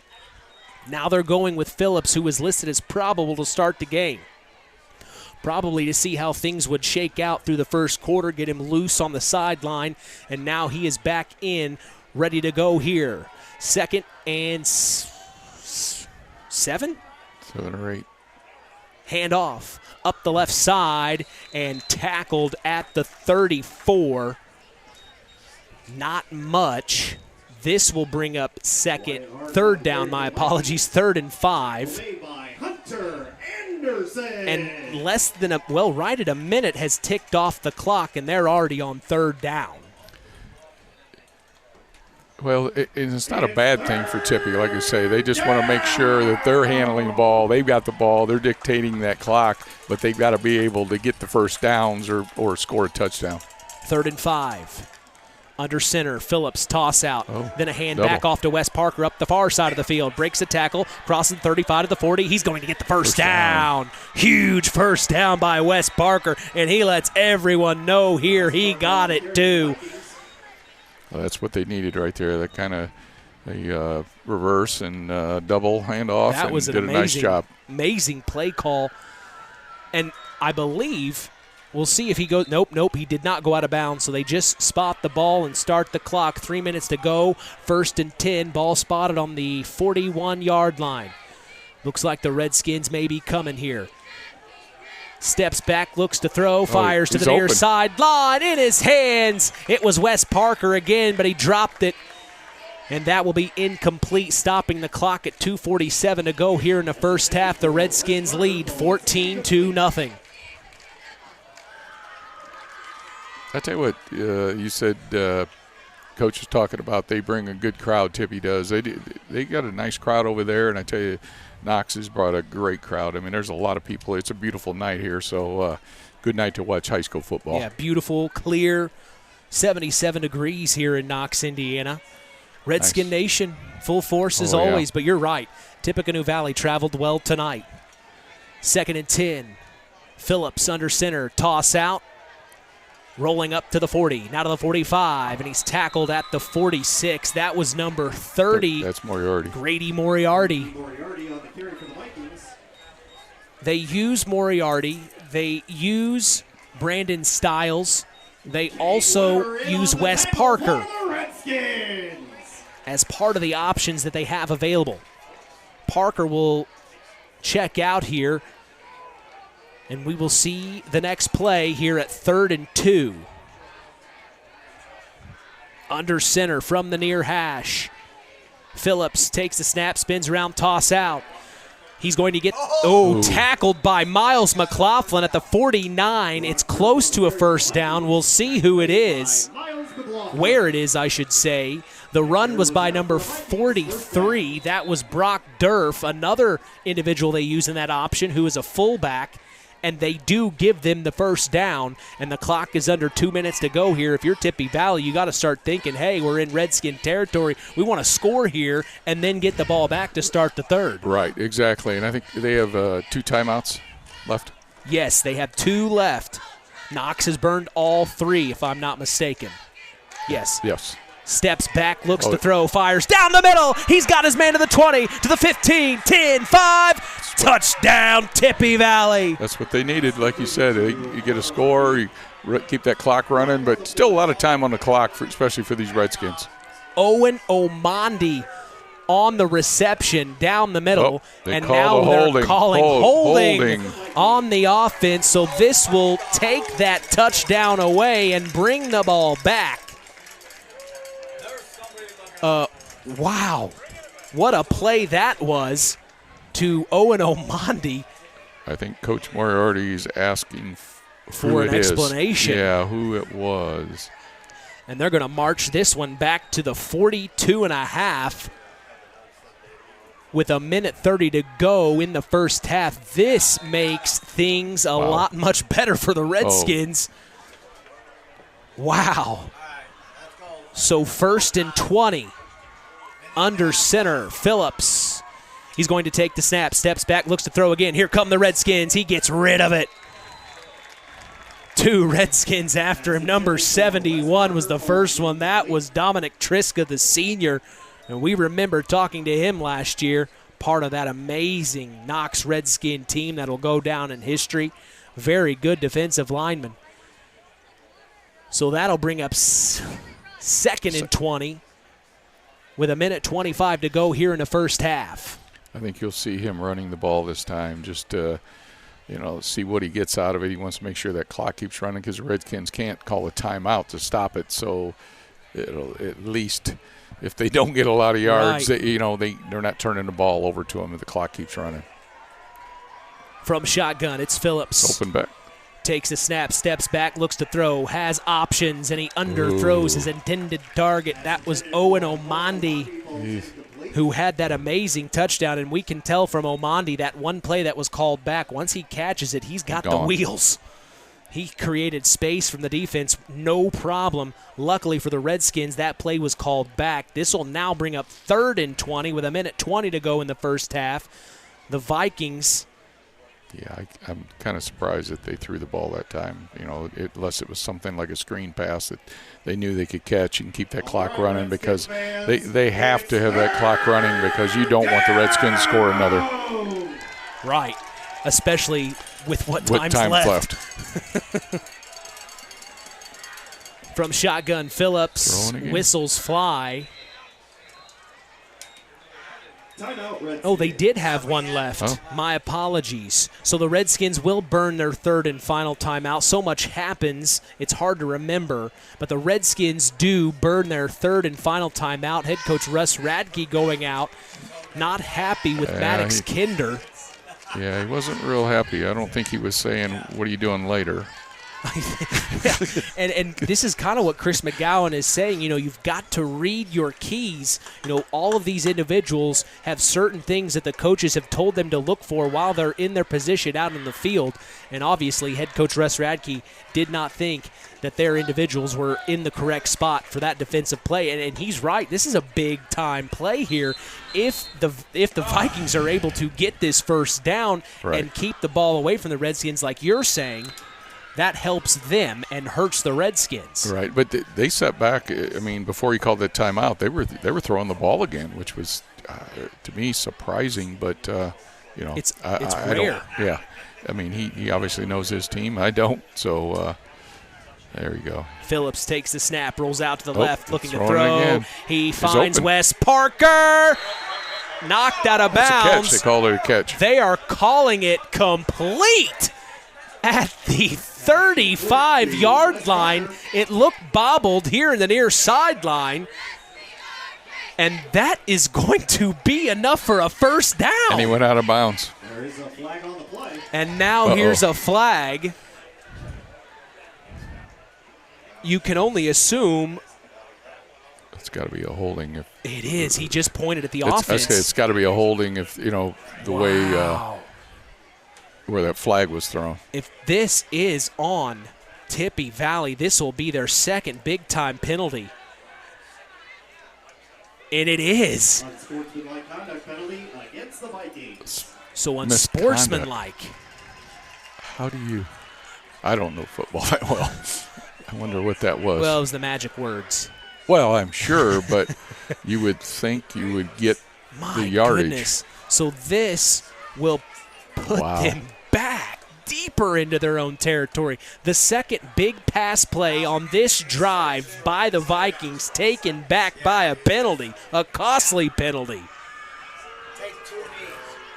My goodness. And now they're having a conference at the 27-yard line. They'll spot it right there. And the Vikings are already trotting up to the line of scrimmage. They're ready to go.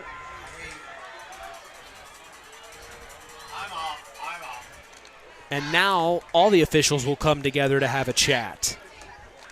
Interesting.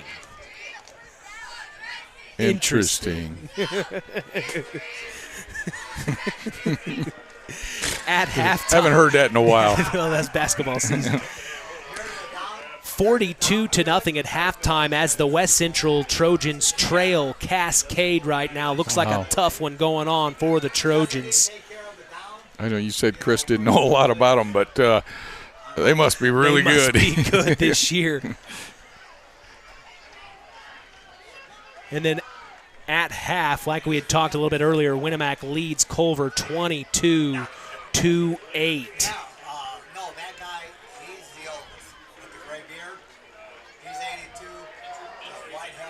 We're still awaiting the official call here. That's what's kind of stalled us. And now they will let the play clock run from the 27. The Vikings are still huddled up waiting for the play from the sideline to come. Phillips gets it and he trots out to the line. He's going to hand off for Neal. Takes the snap. Steps back, moves up into the pocket, finds his man, overthrown his intended target, and a late flag. That came from way back there. McLaughlin, first down. I think it may be on McLaughlin. He lowered his shoulder right as the ball was coming. I think it would have been incomplete either way. Yes, it was definitely over his head. So now that's an automatic first down. So now a costly penalty. It stops the clock at 42.2 seconds. We're having a conference yet again. Of course, they want to get these calls right. That's for certain. Yep, that's exactly what they're calling. So it's a personal foul. They will spot the ball. It looks near the 40. No, now they're counting it off. Yeah, that was where it happened. Now they're counting it off. So they will put it in Redskin territory on the 45. Wow. And we said Tippy has 2 timeouts left. I mean, it's 14-0 here going into the half. They, they really need that score, and the Redskins got to buckle down a little bit here. Now, I will say, because of the new rule, that is not an automatic first down. We learned that in week 1. Oh, it's not. It's something new this year. It is you are given the yardage off the penalty, but you are not given a first down unless I believe it is a roughing call or a they call it a personal foul. Or a chop block. It's got to be a certain type of penalty. Hey, I forget what we talked about in week I'm a 1. Basketball guy. No, you're fine. But I think that is the new rule. Well, what all that means is it's third down. It's a special penalty that has to happen to be a first down. There we go. Clock running, too. Under 40 seconds from the 45 in Redskin territory. Phillips from shotgun takes the snap. Here come the Redskins. Deep pass play down the right field sideline. He had him. Intended target was Owen Omandi. He launched it, and it just overthrew him. Stops the clock at 30.2 seconds. It now brings up 4th and 7. The last few minutes have been a little wild. Yeah, they've kind of, for a game where they're pretty much running the ball, the clock should be running. It seems like these last 6 or 7 minutes have been like 25, 30 minutes. It is taking some time. The score is still 14-0. The Redskins lead. Slow down, Redskin fans. Let the defense hear ya! From the 45 in Redskin territory. Phillips from shotgun. Spread formation. Takes the snap. Rolls out to his left. Creates space. Fires from the 49. That's throwing it up pass in to Omandi. He comes up with it at the 15, 16-yard line. Holy moly. He just out-jumped him. I mean, that wasn't like that was a great pass. That was just one of them that he threw it up and said, go get it. And now there is a Viking on the field, a little shaken up. They'll spot it at the 17. So a prayer is answered by the Vikings. This time, no penalty brings it back. Omandi gets on the board with a big-time reception. The sophomore, and you can tell he is a target that Phillips likes to look for. I think Coach Moriarty's out talking to the Stripes. I think he wants an explanation on what we had just went through the last 10 minutes. Yeah, he's a big guy. I bet he gets it. Well, he is. He might. They're talking at the 17. But an amazing pass play for the Vikings, as if they are able to put points on the board here with 20.3 seconds. That would make things very interesting to start the second half. Well, it's one of them where I think the Tippy needs to score bad, and Knox needs to hold them bad. I mean, because like you said, they're going to have the ball in the beginning of the third quarter. So, this is going to be kind of a chess match, and they still have another timeout, so they can still, run the ball or whatever they decide to do. So here we go, 1st and 10. Ball on the 17 in Redskin territory. Phillips takes the snap, rolls out to his right, fires, and it may be intercepted. No! Ho, ho, ho.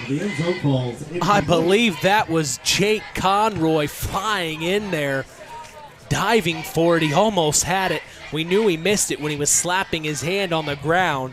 He had it in his hands, at least we know that. Stops the clock at 13.5 seconds. It'll bring up 2nd and 10 on the Redskins 17. They lead 14-0 over the Tippecanoe Valley Vikings. A lot has happened here in the last 5 minutes of this quarter.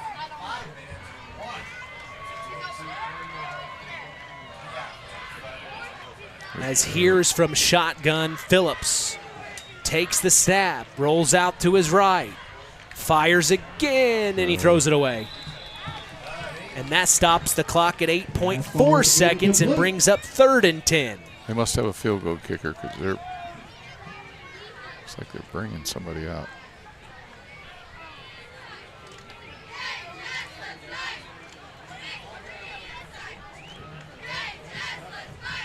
Score update from South Central. They're taking on the Triton Trojans, and right now they are trailing 42-0. Been a couple of tough weeks there for the South Central Satellites as the Vikings are lining up to kick. 35. It will be a 35-yarder. Set to kick is number 70. The snap, the hold, the kick is up, clean away, a booming kick. Wow. And he does have a leg, and it is good. That is a field goal kicker. Gage Overbay, the junior, gets one to go through, and I think the Redskins are saying it missed wide right. Several players are saying. Head coach Russ Radke is now marching out onto the field. He's saying, if everyone is saying it missed, how are you going to call that? And he is pleading his case, and the officials are saying no. Nope. 14-3. It is 14-3 now. The Tippecanoe Valley Vikings are going to get on the board here now with 8.4 seconds. I mean, Knox can do. They still can score on this. You might want to squib it up the middle or do something here. Very, very interesting here. Yeah, I don't know, from here, from our view, I mean, it looked close, but, he had plenty of leg. It wasn't because it was short. By no means. So it'll be interesting to see the camera angles that the Redskins have. Of course, they have those drones now where they can get all the angles. It'd be interesting to see. Of course, Russ will probably pull it up at the end of the game tonight in his coach's office. Might do it at halftime. Might do it at halftime, which they have the capability of doing now. Right. That now it shoots it down. The picture shoots down to a tablet to where they can see everything on the field right there and in the moment. As I assume they will squib it here. Yeah, they better. Just saying. Still awaiting. 8.4 seconds to go. Oh. And then whistles. They never got the signal. So the officials did not give the official whistle to kick away.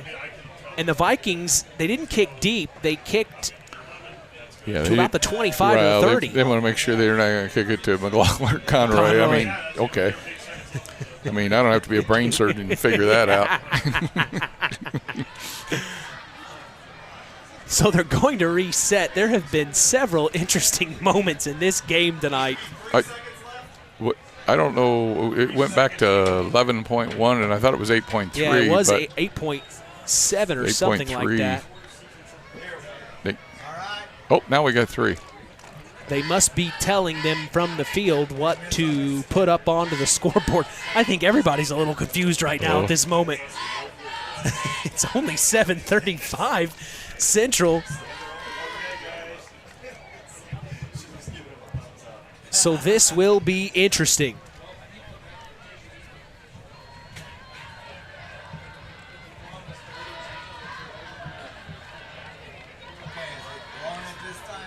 This time set to kick with 3 seconds on the clock.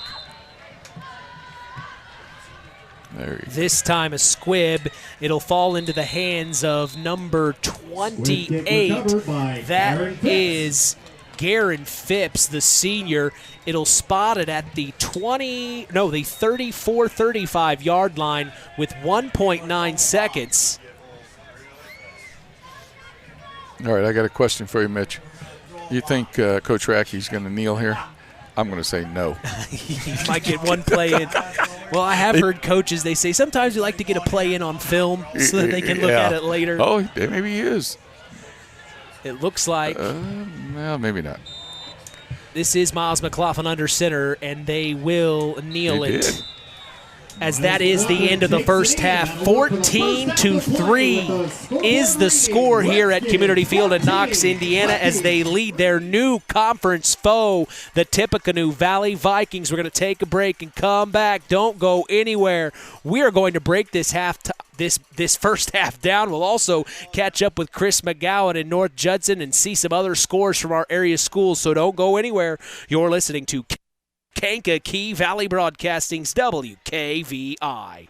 Howard's Marathon in Winamac has a reputation built on getting things done right. With 30 years' experience as an ASE Master Auto Technician, Dean Wentz is the right choice for the auto repairs or service. From auto computer diagnostic checks to new batteries and tires, they can take care of it all. Howard's Marathon is a proud supporter of area high school sports and wishes all teams a great season. Howard's Marathon, 121 South Monticello Street in Winamac. Call 574-946-6894. BP gasoline with Invigorate helps clean your engine and can give you more miles per tank. Continuous use may result in the following pleasant side effects: excessive smiling, feeling more relaxed, taking more drives just because, volunteering for carpool twice in a row, and bragging to your friends about how you use our best fuel ever. To find out if BP gasoline with Invigorate is right for you, stop by your local station to discover our best fuel ever. Versus minimum detergent gas, average restored 3 to 5 miles per tank, based on fleet testing and based on what you drive and how you drive. High school sports brought to you by Zingo Express. The Stark County Co-op has been a member-owned farm services co-op in Stark County since 1928. That's over 90 years, and they're still providing the same quality agronomy services to the farming community of Stark and surrounding counties. The Stark County Co-op is an LP and fuel provider. The Stark County Co-op purchases grain at both locations, Hamlet and Brems. You can reach them by phone at 1-800-782-3392, the Stark County Co-op.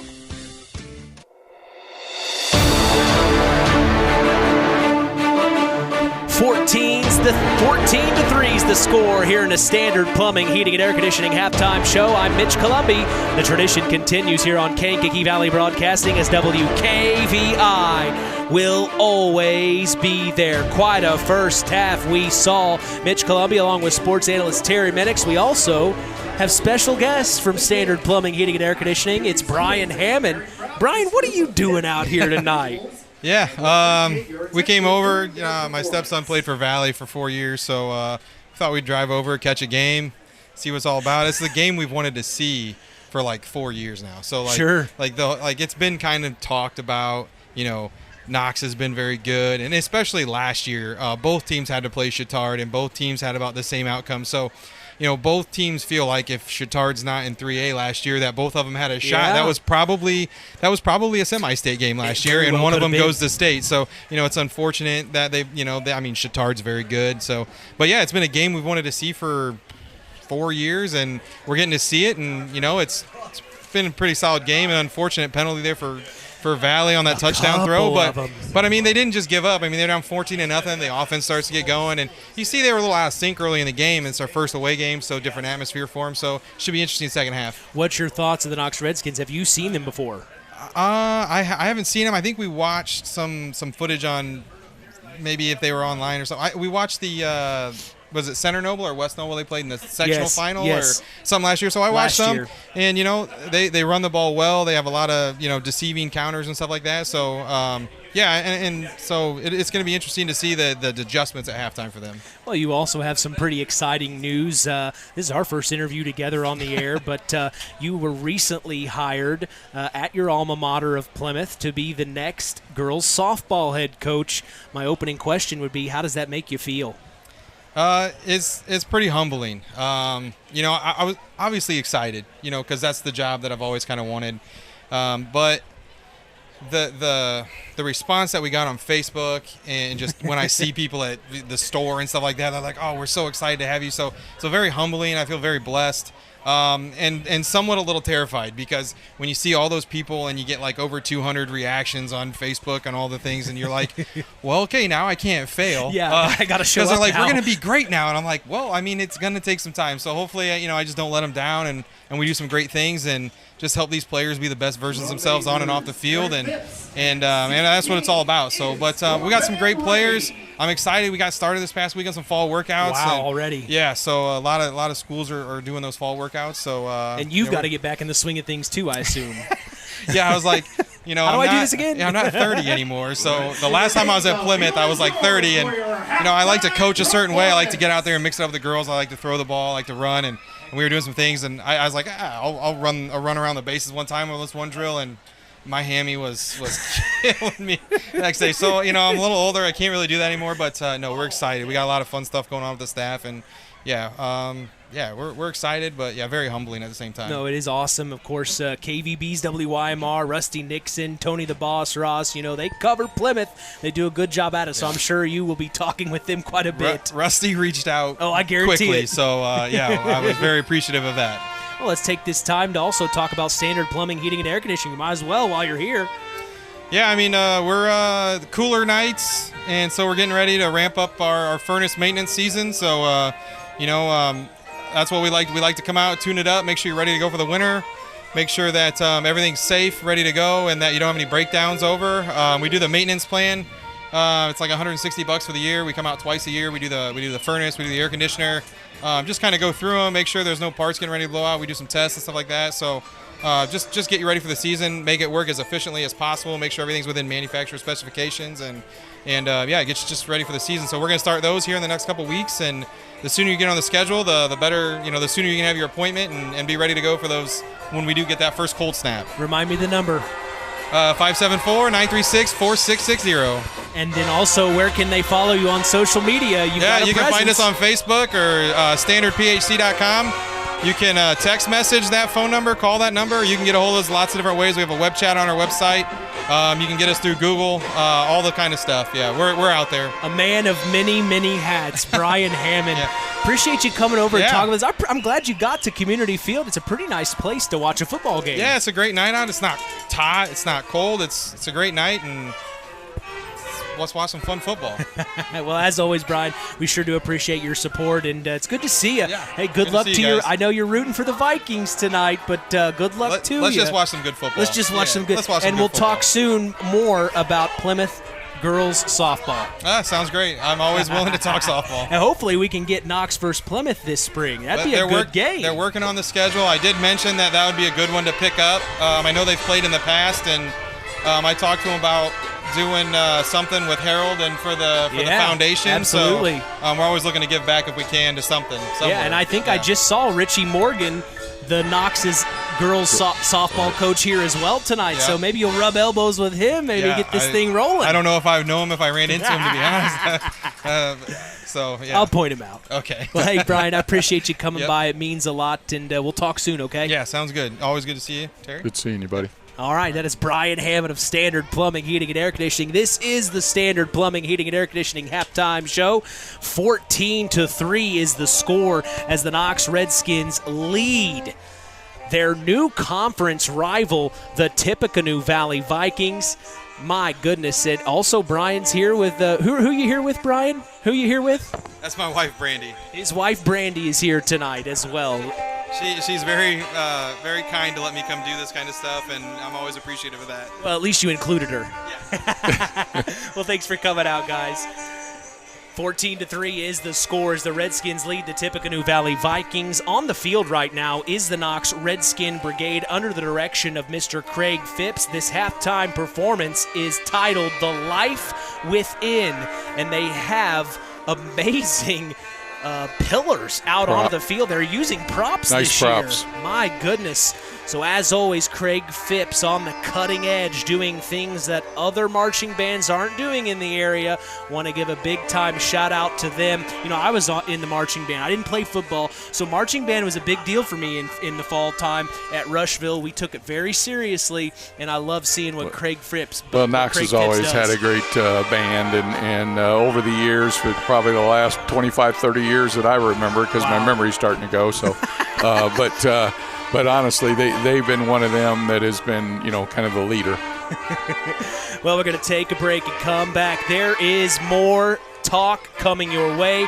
We will catch up with Chris McGowan perhaps, as well as find out some other area scores going on. It is the halftime, 14-3. The Knox Redskins lead the Tippecanoe Valley Vikings. We're going to take a break, come back. Don't go anywhere. You're listening to KVB's WKVI. Since 1936, Standard Plumbing, Heating, and Air Conditioning have always taken pride in doing the job right. Third-generation owner Brian Hammond and his family have always set the standard when it comes to taking care of all your heating and cooling needs. Making your home a comfortable home is the absolute top priority. If you are uncomfortable in your home, give them a call at 574-936-4660. Follow them on Facebook. Let Standard Plumbing, Heating, and Air Conditioning help you take control of your comfort. The key to high-yielding crops is accurate and dependable soil testing. This is Andy Awald of Farm Fertilizers and Seeds. Having the right information to make the most profitable fertility decisions is what Image Services from Farm Fertilizers and Seeds is all about. We combine cutting-edge technology and computerized record-keeping with a common-sense approach to soil sampling and fertilizer recommendations. Whether it be by management zone for field-level applications or grid-based for variable rate applications, count on Image Services by Farm Fertilizers and Seeds for your soil service needs this fall. Do you know what to do when you see a down power line? The answer is very simple.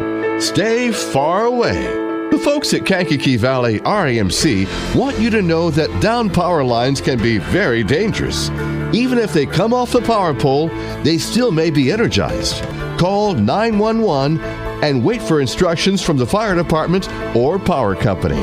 The folks at Kankakee Valley RAMC want to keep you safe.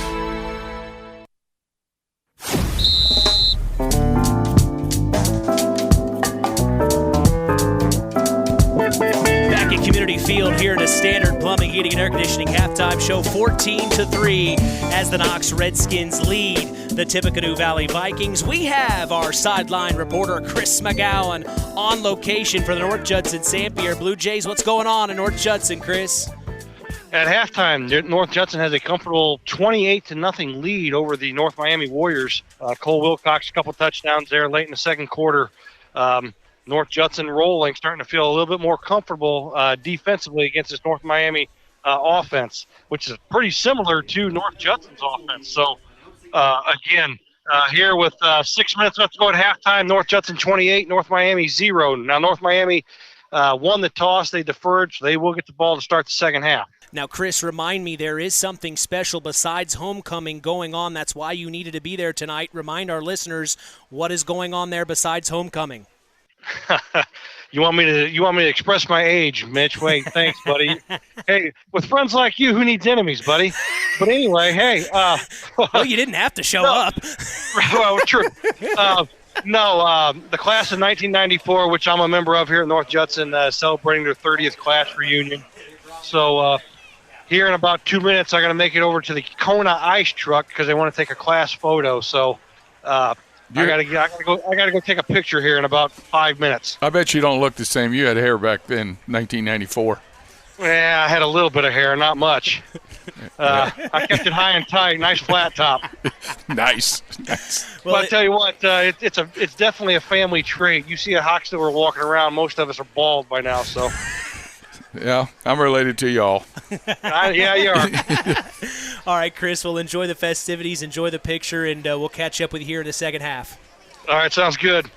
All right, that is Chris McGowan live and on location for the North Judson St. Pierre Blue Jays roaming the field. They are used to him now at this point. He said a couple of weeks ago, head coach Brett Lambert walked over to him and was like, well, what are you thinking? And they're just having a good time, and he's been following the Blue Jays. That's what it's about. That's what it's about, that family atmosphere and that over the years you may have graduated, but it's one of them things that you don't forget about them high school days, and that's what kids got to understand. They think, oh, my gosh, the lunch is bad and the teacher was so bad. But us old people will go back and say, man, I would love to go back to high school.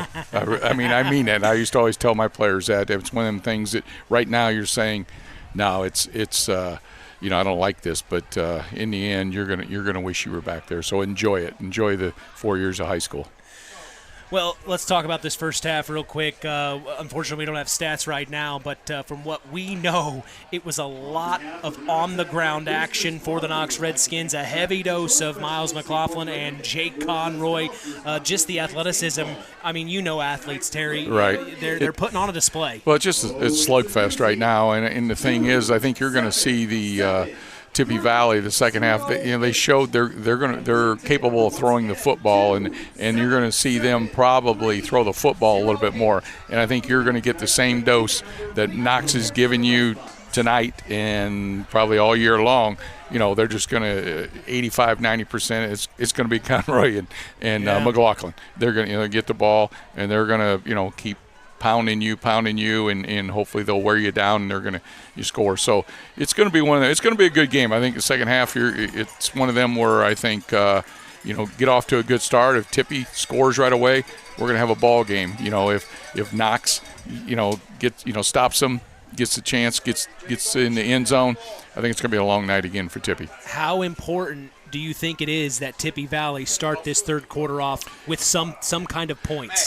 Exactly. I think that just for the mental part of the game, I think that's what they have to do. I mean, they saw, okay, we got the points, we got the field goal. Now we need to make sure we show, hey, we belong here, we can compete, and we're going to win this ball game. But they've got to get something. Obviously, a field goal is the worst case scenario for them, but a touchdown would make a big difference in this game.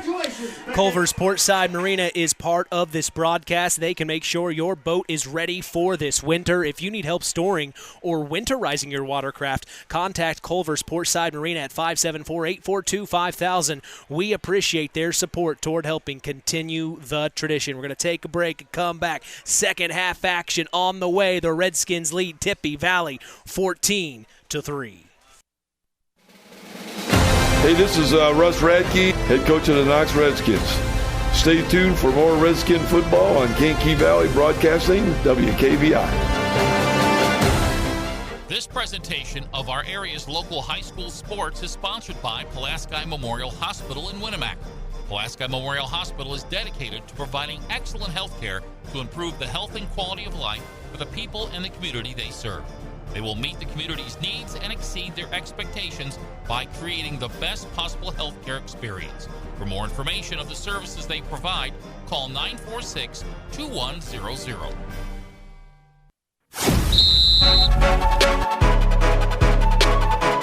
Back at Community Field, Mitch Columbia along with sports analyst Terry Minix. You are listening to the historic broadcasting company of Kankakee Valley Broadcasting's WKVI. Since 1969, we've been here for you folks, and we are continuing the tradition, whether you're listening to us on 99.3 FM or WKVI.com, as well as IHSAATV.org. There are no excuses. We're literally in the palm of your hand.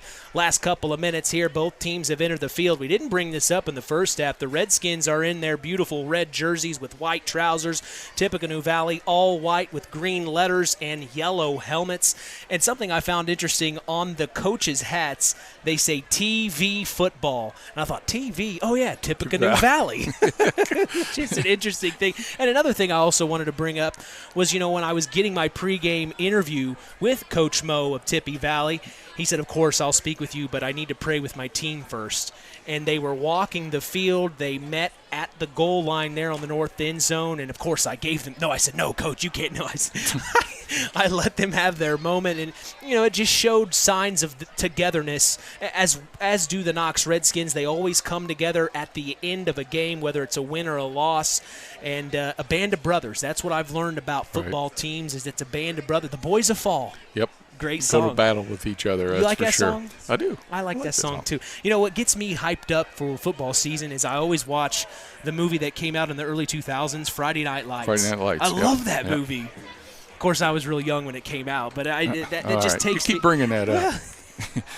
Hey, I got a score for you, Mitch. John Glenn. I think that's who the Redskins may play next weekend. But they're playing Jimtown at Walkerton, and I think at the end of the third quarter they're down 15-14 to Jimtown. So a tight one there. Tight game there. Jimtown's always really one of them good programs, and Redskins are going to have the Falcons next week. So we'll see what happens there. Score update from Winamac. They are taking on another one of our area teams, the Culver Cavaliers. The Winamac Warriors at the end of the third lead 22-14. We reported this earlier, but for our listeners just joining, the South Central Satellites are taking on Triton at home at the launch pad. Tough one right now. The last score update I had saw Triton beating South Central 42-0. And then the other score update we had, West Central traveled so far to Cascade, and at halftime, the last score update we had, Cascade was leading the Trojans 42-0. The Trojans were coming in tonight off two impressive wins in a row. But, man, it looks like Cascade is quite the handful. That leads us all back to our game here as the second half will start at Community Field. Jake Conroy set to kick this one away. Deep to return for the Tippecanoe Valley Vikings is Wyatt Hart and Wes Parker. Conroy set to kick. And we are starting the third quarter. It will be Wes Parker at the 10, drops it. Picks it up at the 15, now cuts over to the 20, and he's tackled at the 22-yard line, and that's where the Vikings will start their first drive of the second half, as tonight's game is sponsored in part by Web Printing and JT Shirt Shack in Winamac. They are proud to be part of this broadcast. Web Printing and JT Shirt Shack provides all your printing, screen printing, apparel, and embroidery needs. Call 574-946-3551 and ask for Tina if you want to look cool like the KVB crew. 1st and 10, ball spotted on the 21-yard line in Vikings territory. We'll see if they have a little bit more energy to start this third quarter. They had the energy there at the end of the second, that's for sure. We'll see what they talked about it the half. They were able to throw the ball a couple times, not a couple nice catches, and see if they're just going to keep pounding the ball. And it looks like it will be number 6, Jamison Phillips, who is probable to start the game. He's been the quarterback for the majority of this game at this point. A quarterback keep up the middle, maybe a yard, very close. I think they'll spot it at the 22, so it'll be 2nd and 9 here. That defensive line, Noah Bolin on the stop, and of course we've talked with him before last year. He was a part of that amazing Redskin team, doing a very good job on that defensive line. 2nd and 9. Under center, Phipps tosses out, fumble on the play, Redskins and the cover. Redskins pick it up at the 11-yard line. It's number 71, Dominic Triska. Huge play. What a moment. And they will get it deep in Tippy Valley territory. if you're the Redskins, that's exactly what you wanted done, and if you're Tippy Valley, that's exactly what you didn't want to have. Golly, so much of these types of plays just turn the game up on its end. Now from shotgun, it's Miles McLaughlin, fakes the handoff, keeps it himself, breaks a tackle There across the 10 to the 5. He Touchdown, Redskins! Miles McLaughlin! Touchdown, Redskins! Well, that was quick. One play is all it took. From the 11-yard line, Miles McLaughlin bulldozed his way forward. He had one defender to beat at the goal line. He lowered his shoulder and just took him on. So now it's 20-3, a huge play.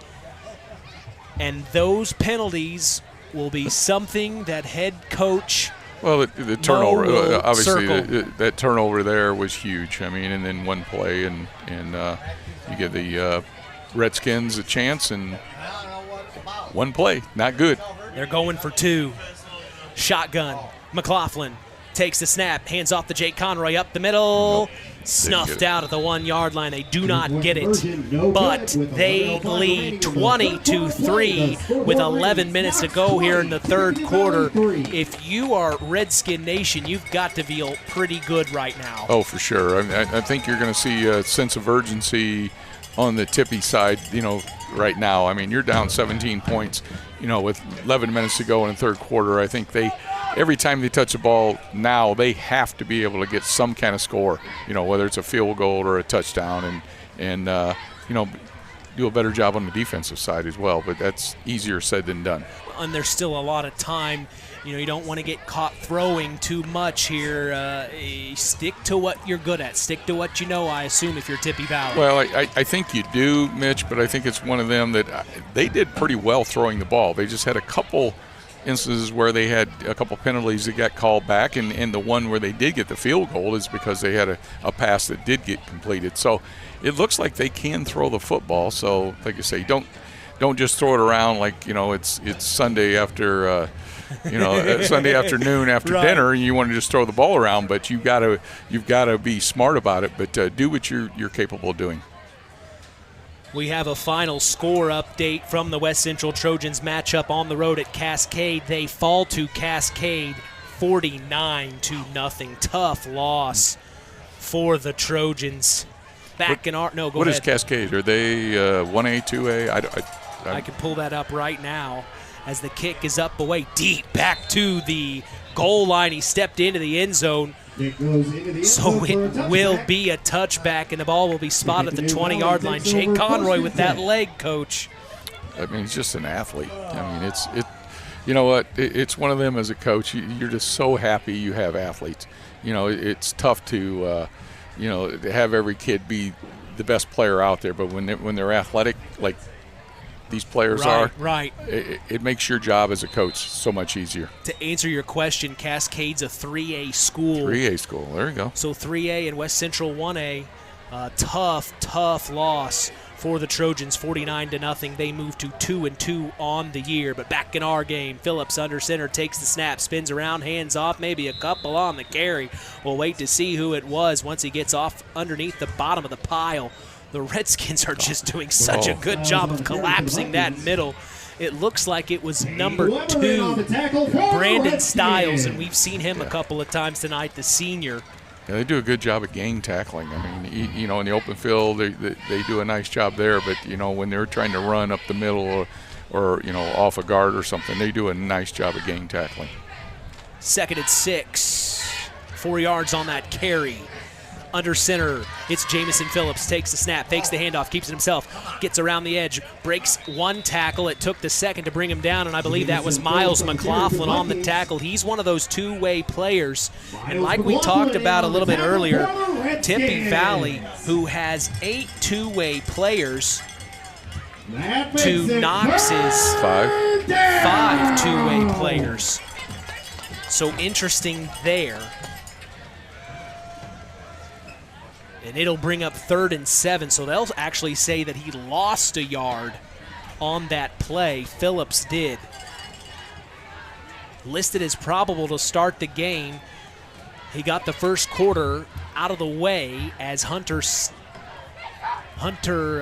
Stage started the game, but now Phillips takes it from shotgun, rolls out to his left, fires, has his man. It's Wes Parker, overthrown and out of bounds. Jake Conroy on his heels, though.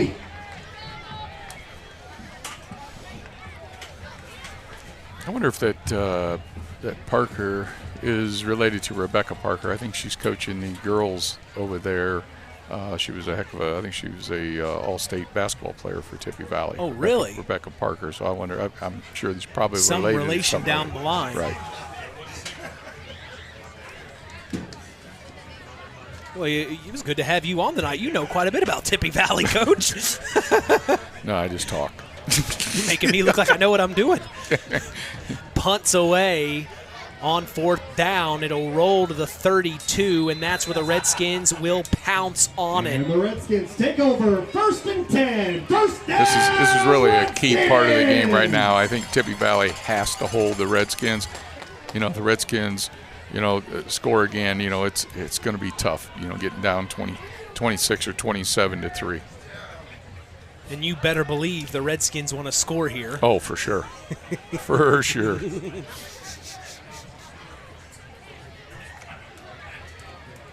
So 1st and 10 for the Redskins. Ball spotted on their own 32, 33-yard line range. It's Miles McLaughlin from shotgun, and he has Jake Conroy to his left. He's going to take the snap. Hands off to Conroy, cuts up the middle, uses the block well by Kane Weber, who created space for him. He gets to about the 36-yard line. So a nice opening run there on the first drive in the 3rd quarter for the Knox Redskins. 4 yards. Not bad at all. 4 yards. 4 yards, and they stop Tippy Valley on their opening drive. We talked how important was it for Tippy Valley to try to put points on the board there. They just couldn't do it. Right. This Knox Redskin defense is showing up right now. They really are. I mean, you talk about their offense. I mean, you don't have to be, again, a brain surgeon to figure it out, but their defense is really playing stout. Takes the snap again and hands off to Conroy. He goes up the left side, and he gets maybe to the 40-yard line. This will bring up 3rd down. Tackle made by Brandon Stiles. Yeah, that's exactly where they will spot it. On the 40.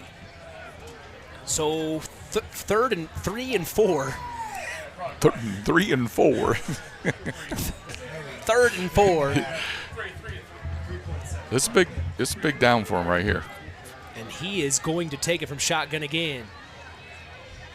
Takes a snap up the middle himself. He's going to break away at the 45. He's going. Now comes to the near sideline to the 50. And he's tackled at the 48 in Tippecanoe Valley territory. It took Wes Parker to bring him down. He broke the first tackle at the 45. It was interesting. He goes up the middle, then finds space, comes to the near sideline, tries to get around the edge. If Wes Parker doesn't make that tackle, right? Yeah, he's down the sideline. Yep. He just sees the field so good. And on top of it all, the clock continues to tick. 7:45 to go here in the 3rd. They lead 20-3. From shotgun, it's Miles McLaughlin. Conroy to his right, takes a snap, hands off to Conroy up the left side, and he will get a few yards on the carry. They may spot it at the 46. Oh, yeah, the 46-yard line is where they will spot it. 2nd and 8. Couple yards on the carry. Like I say, Tippy's got to hold it 20-3 right now, and they just can't afford to get down 26-3 or 27-3.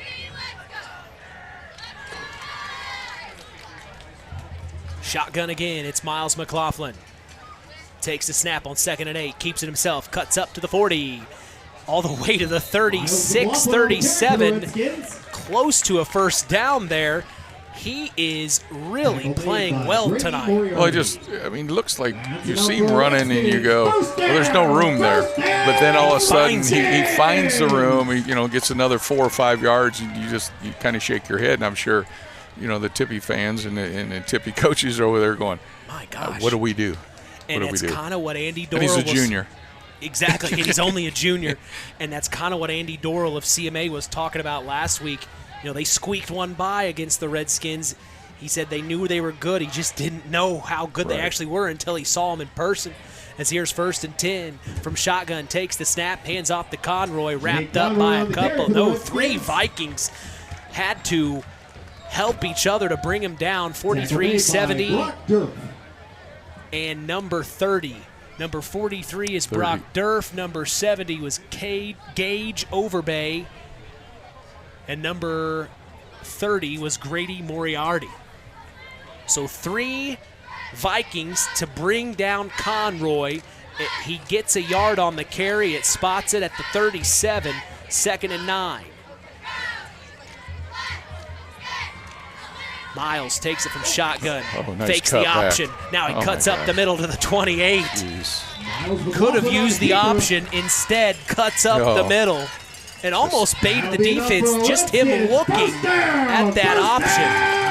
Well, in basketball, Mitch, we'd say, I think he broke that kid's ankle. Broke the ankle. Yeah, that's exactly what he would say. And it applies on that play. Yeah. The old fake the option and, a little jab here, and he just goes upfield, man. He's sneaky, man. He's good.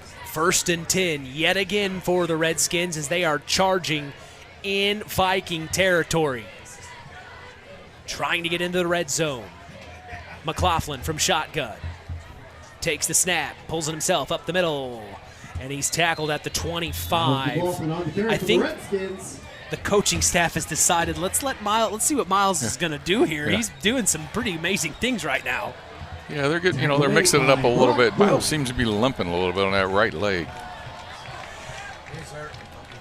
But, I'm sure that's not one of them where he says, I'm coming out of the game. Yeah, that's not the first time. Yeah, right. We've seen him play through things like this before, as this will bring up 2nd and 8. And I tell you, the Redskins have controlled the time this third quarter. They've had the ball, and when they've had it, they scored right away, and now they're taking care of the clock right now. Ball on the 25. It's a toss out. Jake Conroy cuts Jake. up to the 20, not He the gone. 15, He cuts gone. again to the He 10, gone. to the 5. Touchdown, Redskins! Jake Conroy! 6 more points. You better book it. 26-3, and the Redskins a little more padding. Oh, yeah. Oh, yeah. Oh, there's a flag. Oh, and now there's a flag. I had my highlight, Coach. Yeah, you did, but there was some laundry on the field. Oh, against the Redskins. Well, it's just a matter of time. I still might play that one in the morning. So he doesn't get the touchdown. It brings him back. Tough penalty called on the Redskins. It'll be spotted on the Vikings 35. And this is kind of what we saw the Vikings have to go through in that first half. Right. What was the call, though? I don't. Holding? So a holding call. Thank you to Ron Kakula. He's paying attention more than us. From the 35, 2nd and 16, McLaughlin looks like he's going to take it under center with Jake Conroy in the backfield.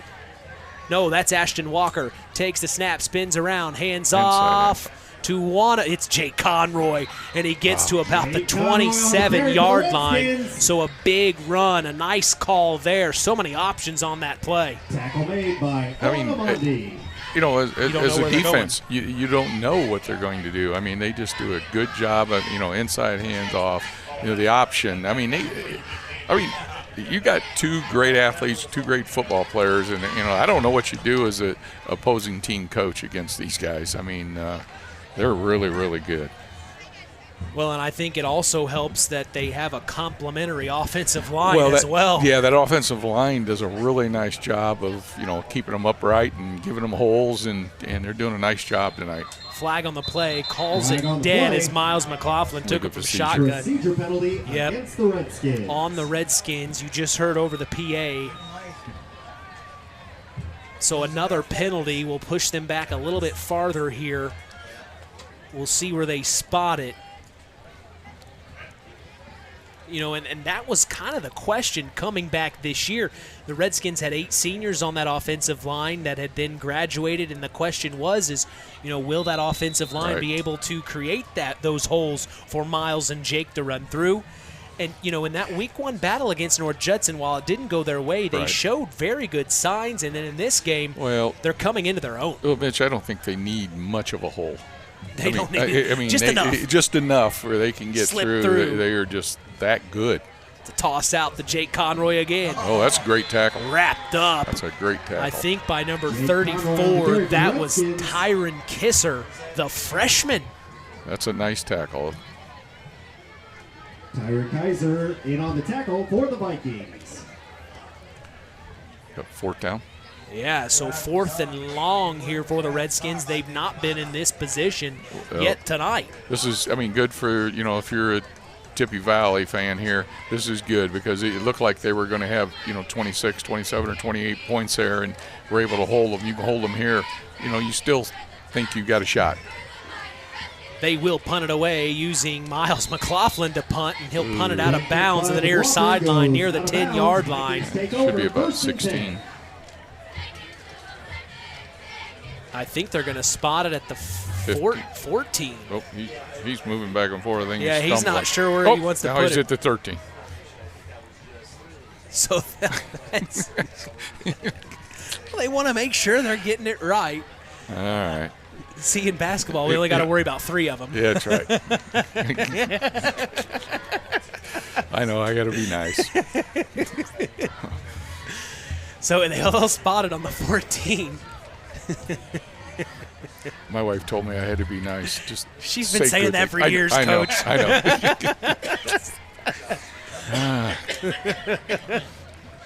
So on the 14-yard line, the Vikings deep in their own territory. Phillips, he'll take it from shotgun.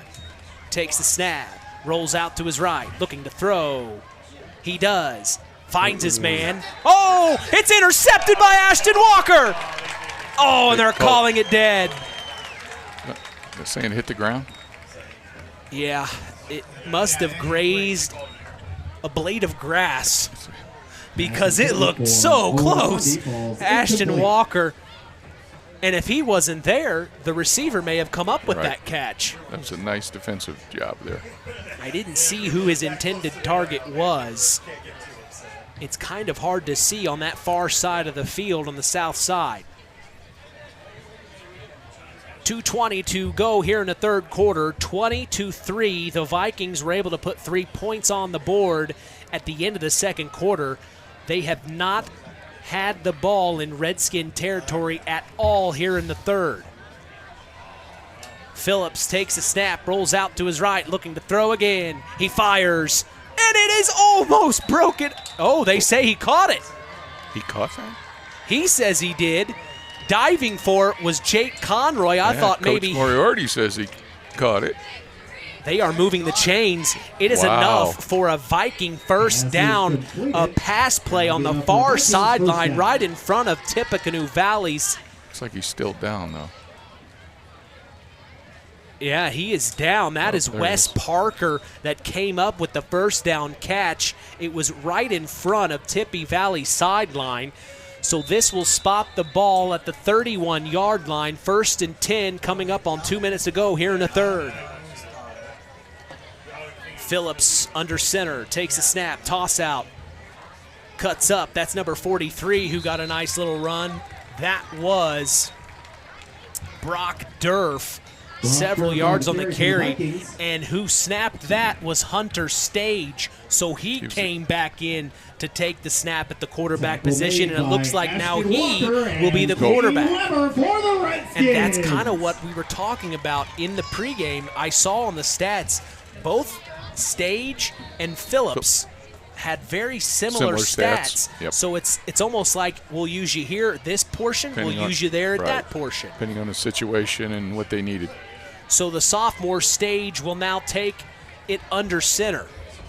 Sets his man in motion, fakes the toss out, hands off inside, up the middle, crosses the 40, and that's where he's brought down. It was a nice play. It was a very nice play. And if the Redskins didn't read that, he could have broke away. 1 minute to go here in the third. It'll be 3rd and 1. As long as that end of that second quarter was, this third quarter has flew by.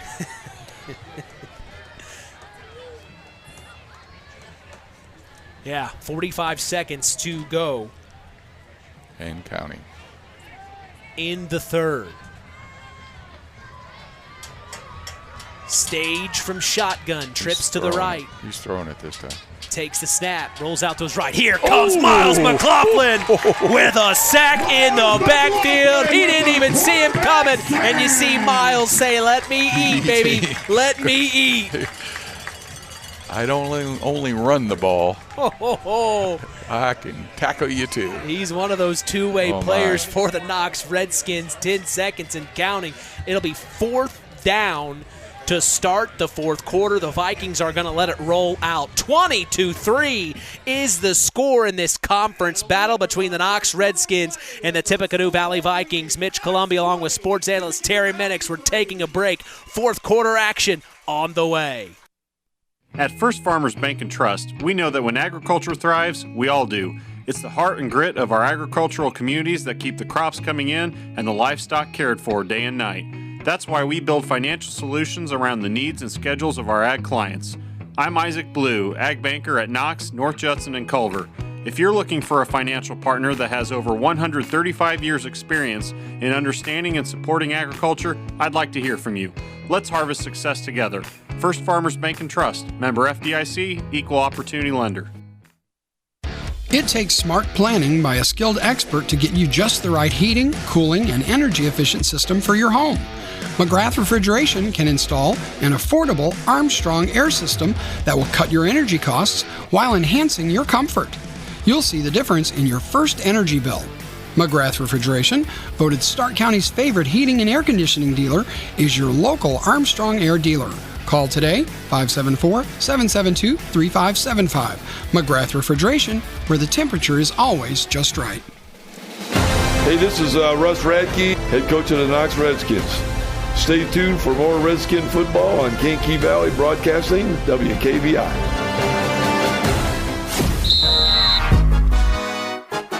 Back at Community Field, Mitch Columbia along with sports analyst Terry Minix. We go to the fourth quarter.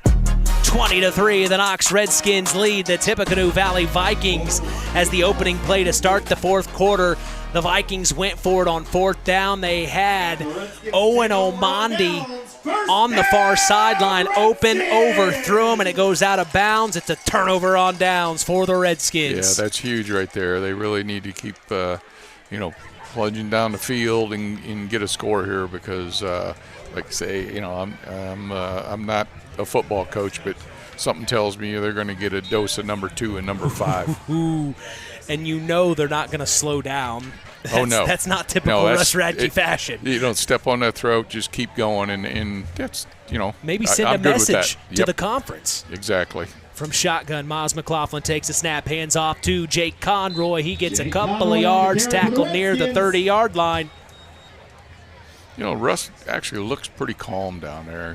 He's just kind of got his hands on his hips. He's up right now. Got his hands on his hips. And, I've been here, done this. So. Yeah, he doesn't wear the headset hardly. He puts it on when he needs it. He doesn't want to hear probably what's being said. Probably. So this will bring up 2nd and 7, 2nd and 8. Ball spotted on the 30-yard line, and you see the drone. Oh, yeah. See, that's how they get their plays, and they record and stop after each play, and then that's saved for the coach to see on the sideline or in his office later. Nice. From shotgun, Miles McLaughlin takes the snap, hands off to Jake Conroy. A lot of space all the way to the 20-yard line. It's a first down for the Knox Redskins. Heavy dose of 2 and 5, man. I'm telling you. Redskins! So a big-time first down for the Knox Redskins. Just past the 11-minute mark here in the ball game. We've had some score updates come in. We checked in with Chris McGowan a little bit ago. We'll try to check in with him again here momentarily. The Blue Jays were having their way with North Miami in their homecoming as well. The West Central Trojans unfortunately fell on the road to Cascade 49-0. Culver is trailing Winnemac 22-14 with 3 minutes left to go in the game. It's back in our game. It's Miles McLaughlin, a quarterback keep up the middle. Another 2-3 yards maybe, and they are in the red zone.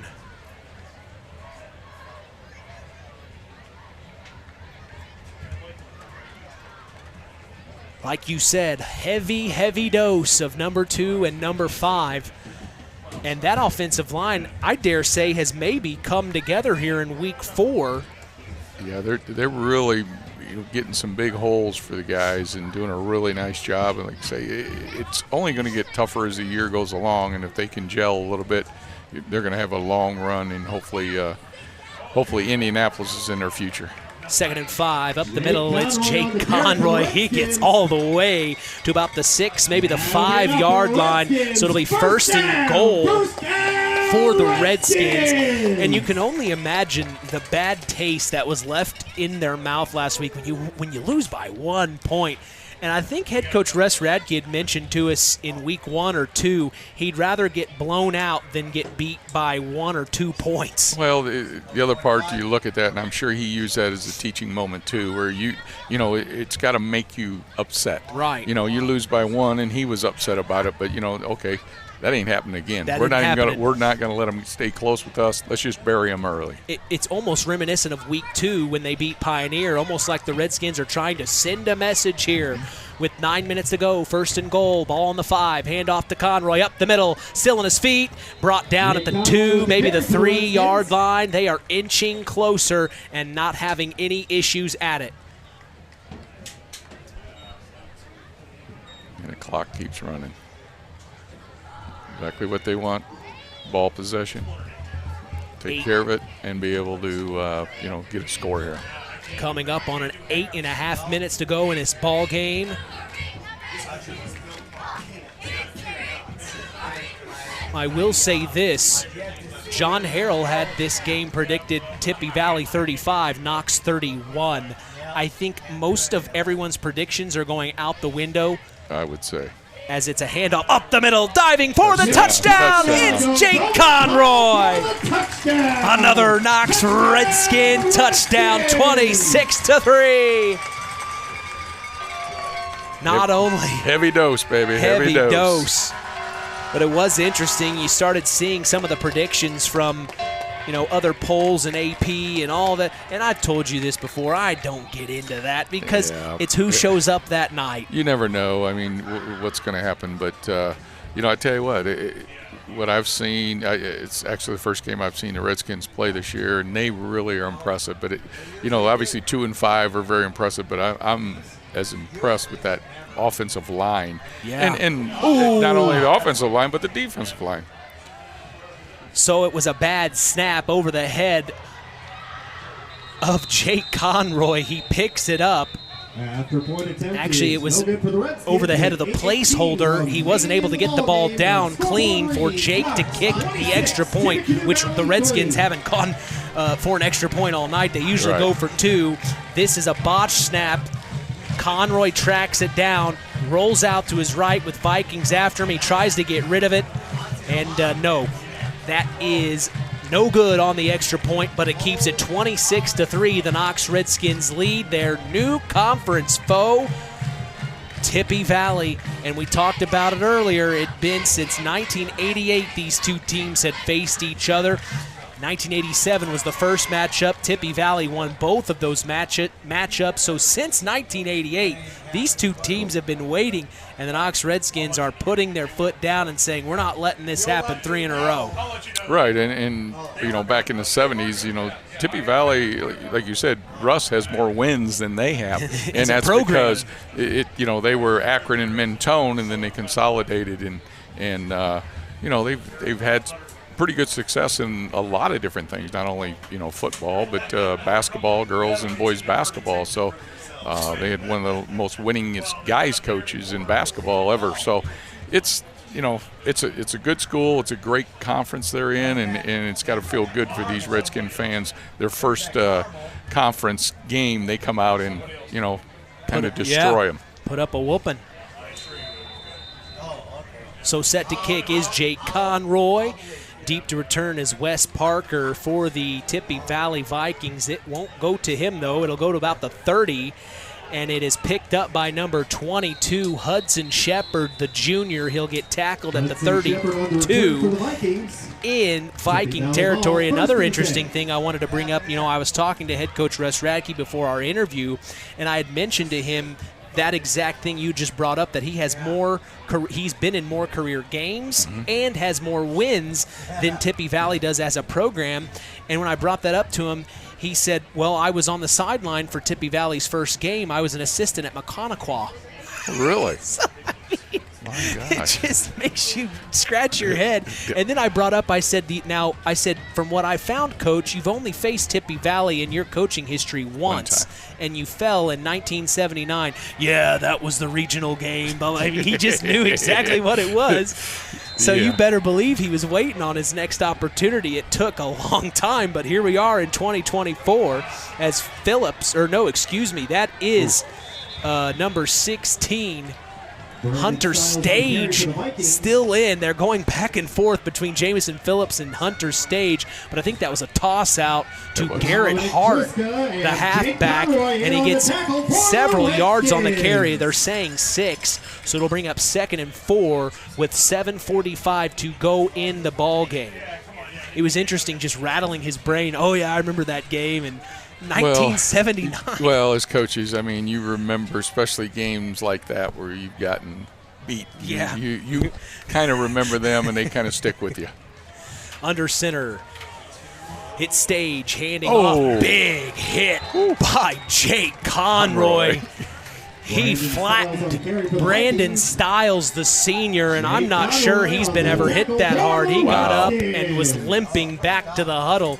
Jake just laid him flat. Somebody get that license plate number on? I mean, Jake kicks the ball. He runs the ball. He knocks you down if you run the ball. We've kind of said that, with Miles McLaughlin, he really deserves all the attention in the world, but you almost, Jake, you kind of forget for a second, wow, Jake, Miles. It goes back and forth between those guys. As Stage under center takes a snap, toss out to Wes Parker, and he's tackled by Miles McLaughlin. He's right, just like we said, back and forth between these guys. Yeah, this Parker kid, I mean, they're giving him a lot of opportunities out there. He's doing a nice job. I think you said he's a junior or sophomore. Seems to do a pretty decent job, and he's kind of the focus of some of their offense. Score update from Winamac coming shortly. 6:30 to go in our game. 26-3, the Redskins lead Tippy Valley. Under center, Hunter Stage sets his man in motion, takes a snap, hands off. It's number 2, Brandon Stiles, working his way around the edge, gets the first down and more. Pushed out of bounds at about the 40-yard line by Jake Conroy. Back and forth between Conroy and Miles. He'll knock him out of bounds for the first down. It stops the clock at 6:17. Score update from Winamac. The Winamac Warriors will beat the Culver Cavaliers. 22-14 was the final. I'm being told Culver had opportunities, but on 4th and 7, the Warriors made the final stop, and they win the ball game 22-14. We'll talk to both head coaches in the morning on the Saturday Sports Line to back in our game. Hits 1st and 10. Stage takes the snap, spins around, hands off. I believe that's Garrett Hart again on the carry. Wes Parker. And he will get maybe a yard, if that. And Noah Bolin in on the tackle for the They're saying Redskins. 2, so it'll be 1 yard. So it will be 2nd and 9 here. At this point, if you're Tippy Valley, you have to put points on the board. Oh, for sure. I mean, and then you're probably going to go onside or something because the clock right now is not your friend. Under center, Stage takes a snap, toss out. This is Wes Parker, crosses the 40 to the 35-30, flags on the play, still on his feet, chugging his way forward to the 22. And it took a third Redskin to bring him down. Number 30. That's coming back. Keegan Everidge was on the play. Holding that's coming back. And it is coming back. Another costly penalty for Tippy Valley. I think that's going to be the story for them on their end of things, cleaning things up. If they don't have those penalties, things could be a lot different. It could be a lot different, but, honestly, and, like there again, I'll say, I'm not a football coach at all, but, I really think Redskins for sure just the better team tonight. I mean, on both sides of the ball. I think defensively, their defensive line has done a great job. Their offensive line have given all the holes for 2 and 5 and done a great job, and I just think that's why they're ahead 26-3. Second and eternity. Stage steps back, fires deep down the middle. It'll be picked off by number 3, Isaac Singleton. He crosses the 35 to the 40, now to the 44. Flags on the play late. Isaac Singleton.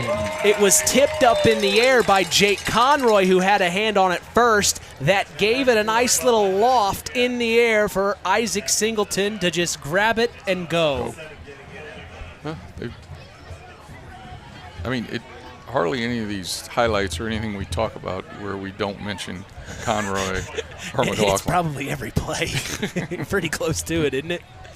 And the thing is, Coach, they're not worn out. You get the ball that much, you'd think you'd be a little winded. These guys, they are obviously putting work in the offseason to have their cardio up, to have the energy to keep going. I mean, it's as if the game just started and Jake Conroy's flattening people out on the field up 26-3. I mean, these guys, they're the Energizer bunnies. Well, you saw McLaughlin, he was saying, feed me. Feed me. Yeah. So it'll be 1st and 10 for the Redskins as they take over. It's a turnover on downs. I was caught up in the moment. I forgot that was 4th down for the Vikings. So that was one of their final moments to try to do something, and now the Redskins have it with 4:45 to go in the ball game. They lead by 23 points. Looking very, very strong tonight, folks. If you are not here, you're going to have to take our word for it. These Knox Redskins are on a war path tonight. Under center, Miles McLaughlin fakes the handoff. Oh, gets tripped up as he kept it himself. He gets to about the 32, 33-yard line. It looks like he was tripped up by number 43. That is Brock Durf, the linebacker. It'll be interesting to get the stats from Tim Knowlton a little bit later to see what Conroy and Miles McLaughlin have in the rushing department tonight, as it's Miles under center with Conroy behind him. Takes the snap, keeps it himself, I believe, and gets to about the 35. Third and 3 range. Somewhere around there. Well, let's give half but the most important part of this is the clock keeps ticking. Right. Keep getting them first downs and keep that clock running.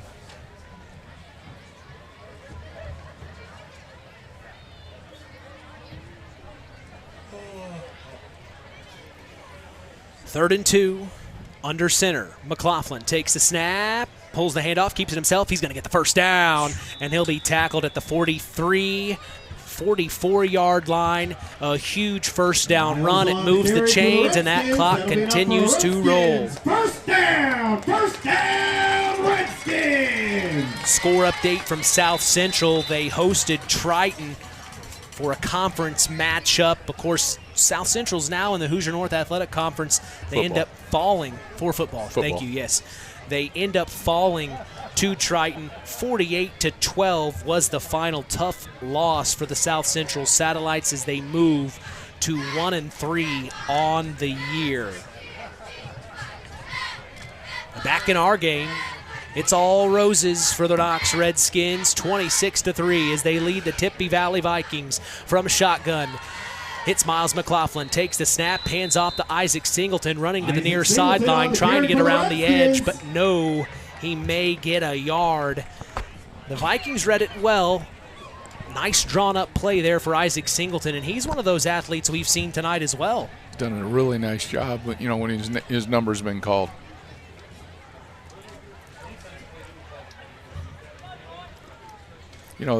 we keep talking about 2 and 5, but I keep saying they got a lot of players that it's going to make them get to that next level and have a chance at winning sectional, regional, and semi-state, and hopefully get to Indianapolis. McLaughlin from shotgun takes the snap and hands off to Conroy, and he doesn't get anything. Great read by number 69 of the Tippecanoe Valley Vikings, Colton Sisk, the junior. And not only that, but they have the experience from their deep postseason run last year as well. Right. And they got, they obviously lost some good players and seniors from last year, but they get, their nucleus is back and doing a really nice job. Well, and something that can translate from football to basketball is, and I'm sure you'll agree with me, if you have deep postseason experience coming back the next year, you're that much more confident. Definitely. Under center, it's Miles McLaughlin, 3rd and 10. Takes a snap, spins around, hands off to Jake Conroy, trying to fight his way forward. He's not going to get the first down. It'll bring up 4th. He inches closer to the 50. They'll spot it at probably the 47-yard line. With 1 minute to go in the ball game, it's safe to say the Knox Redskins will even out their season record at 2-2. They came into tonight 1-2. Now they will even it up at 2-2 under a minute to go. And 1-0 in the conference, which is 1-0 in their new huge, conference, which is great. Good for them. Indiana Northern State Conference, brand new conference. We talked about all the teams that are in that conference. This new conference, I should say.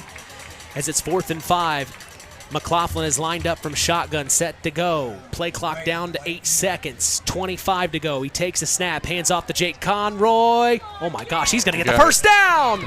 Big ball game. So he'll be tackled at the 46 in Tippy Valley territory. It moves the chains, and that will be the end of the ball game. The Knox Redskins beat their new conference foe, the Tippecanoe Valley Vikings. 26-3 is the final. A huge win for the Knox Redskins. We were so glad to be here for you. Well, I tell you, they beat them on all facets of the game, Mitch, and like I say, I keep saying this over and over, but 2 and 5 are the focal point. But I'm telling you, the Lions did a great job tonight. They held on the defensive side. They held Tippy to 3 points. They were undefeated coming in here and beat some teams 40-some to nothing. Yes. So, and then your offensive line, found all these holes or made holes for McLaughlin. It's just they're going to be really, really good, and it's a really good win for them. Huge win for the Knox Redskins, as we remind you to stop by Papa Farm Pizza after the game for fresh ingredients that separates their pizza from any others. That's Papa Farm Pizza, downtown Knox. Call 574-772-5888 to place your order now. Zingo Express of Knox is a proud sponsor of tonight's action. Stop by Zingo Express in Knox and fuel up both you and your vehicle the Zingo Expressway. We also thank the Stark County Co-op, your local agricultural cooperative that offers an array of service and support, including grain, agronomy, seed, fuel, and LP Petroleum. Call 574-867-2411 to contact the Stark County Co-op. Finally, today's broadcast is brought to you in part by 5 Star. We thank them for supporting local high school sports and remind you to shop local. That's 5 Star in the Knox Mall. The Collins Insurance post-game show is on the way. We will break this game down, hopefully catch up with Chris McGowan, who is in North Judson. That's the only score update we have not been given yet. But 26-3 is the final in this one from Community Field in Knox, Indiana. We're going to take a break and come back. The Collins Insurance post-game show is on the way. We will also announce our Stark County Co-op play of the game, as well as our Ashley Derrickson 5-star player of the game. That's all next in the Collins Insurance post-game show. You're listening to Kankakee Valley Broadcasting's WKVI. Howard's Marathon in Winamac has a reputation built on getting things done right. With 30 years experience as an ASE Master Auto Technician, Dean Wentz is the right choice for the auto repairs or service. From auto computer diagnostic checks to new batteries and tires, they can take care of it all. Howard's Marathon is a proud supporter of area high school sports and wishes all teams a great season. Howard's Marathon, 121 South Monticello Street in Winamac. Call 574-946-6894. The key to high-yielding crops is accurate and dependable soil testing. This is Andy Awald of Farm Fertilizers and Seeds. Having the right information to make the most profitable fertility decisions is what Image Services from Farm Fertilizers and Seeds is all about. We combine cutting-edge technology and computerized record-keeping with a common-sense approach to soil sampling and fertilizer recommendations. Whether it be by management zone for field-level applications or grid-based for variable rate applications, count on Image Services by Farm Fertilizers and Seeds for your soil service needs this fall. Real magic is everywhere. It's in your mom's cooking, in 4-hour dinners with friends, in that first bite of something new, and in the fizz of a Coca-Cola. Now with so many options for less than $5, the Coca-Cola Value Collection will help you make the most out of every magic moment for so much less. Taste the magic for less with Coca-Cola. One of our hometown businesses here in our area in Monterey, it's LAP Waste. Being able to recycle is one of our main goals at LAP Waste. Being able to say that we only take about 8% of our trash to the dump is pretty impressive for us, and we hope to keep building on that. We service an 80-mile circle from Monterey. If you have a small job, big job, or just have a one-time, we are here to make a difference in this area. And that phone number, Kirby? 574-542-4019. Culver's Portside Marina handles all water and recreational needs. When it comes to pontoons, Godfrey leads the industry in performance and quality, and Portside Marina has them in stock. From Sanpan, Aqua Patio, Sweetwater, and Monaco pontoons, if you're looking for a family boat, Culver's Portside Marina can help. Discover the evolution of the wake boat through luxury models offered from Centurion and Supreme Surf Boats. Yamaha Wave Runners and Kawasaki jet skis are on the showroom floor waiting. Located at 514 West Mill Street in Culver. Stop in or call them at 574-842-5000. Culver's Portside Marina. Welcome to the Collins Insurance Agency's post-game show. Let's get back to Mitch Columbi and Chris McGowan. 26-3 is the final as the Knox Redskins beat their new conference foe, the Tippecanoe Valley Vikings. Big time in this one from Community Field. Mitch Columbi along with sports analyst Terry Minnix. We'll get to this game here in a moment, but we wanted to go ahead and check in with our sideline reporter, Chris McGowan. He's told me that game in North Judson is winding down. Of course, they had their homecoming tonight hosting North Miami. Chris, we've got you on the line. What's the update? The final buzzer just rang. The final score, North Judson 46, North Miami 0. So North Judson knocked off the number 10th ranked team in Class 1A, 46-0 at home for homecoming. Wow. Some big plays in the second half. 37-yard touchdown pass to Trey McGowan. A couple more long runs by Cole Wilcox and Brock Benson. So, again, North Judson just coming out and taking care of business tonight at homecoming. 46-0, you say, Chris. My gosh, it must have been fireworks on homecoming night. Wanted to bring up other scores I caught from our area schools. The Winamac Warriors were able to beat the Culver Cavs, another one of our area teams tonight, Chris, 22-14. Are you Sounds like a good one. Yeah, are you surprised? No, I figured that game would be close, and I thought Winamac, with it being at home, would be able to get the win.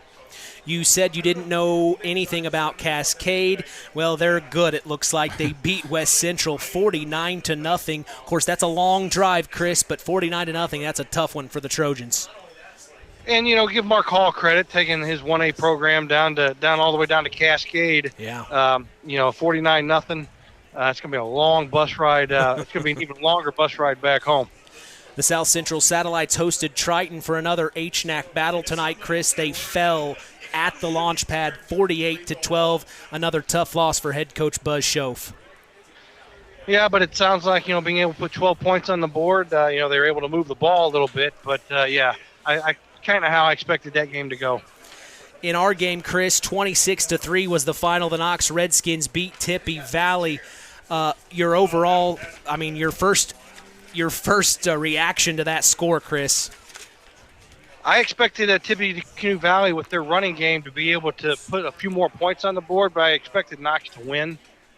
Tippy Valley's pretty one-dimensional in the fact that they can't really throw the ball very well. So, you're running right into what Knox defensively does really well, defend the run. So, Knox was obviously able to make amends after last week's loss to Culver Military, but again, 26-3, that's pretty impressive. From what I'm being told by Tim Knowlton over here at Knox, Chris, Knox ran the ball 46 times for 215 yards. Miles McLaughlin, he scored twice. Jake Conroy scored twice. It just was a Knox Redskin night tonight, Chris.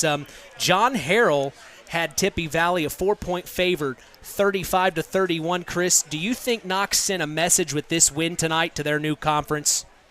I think so.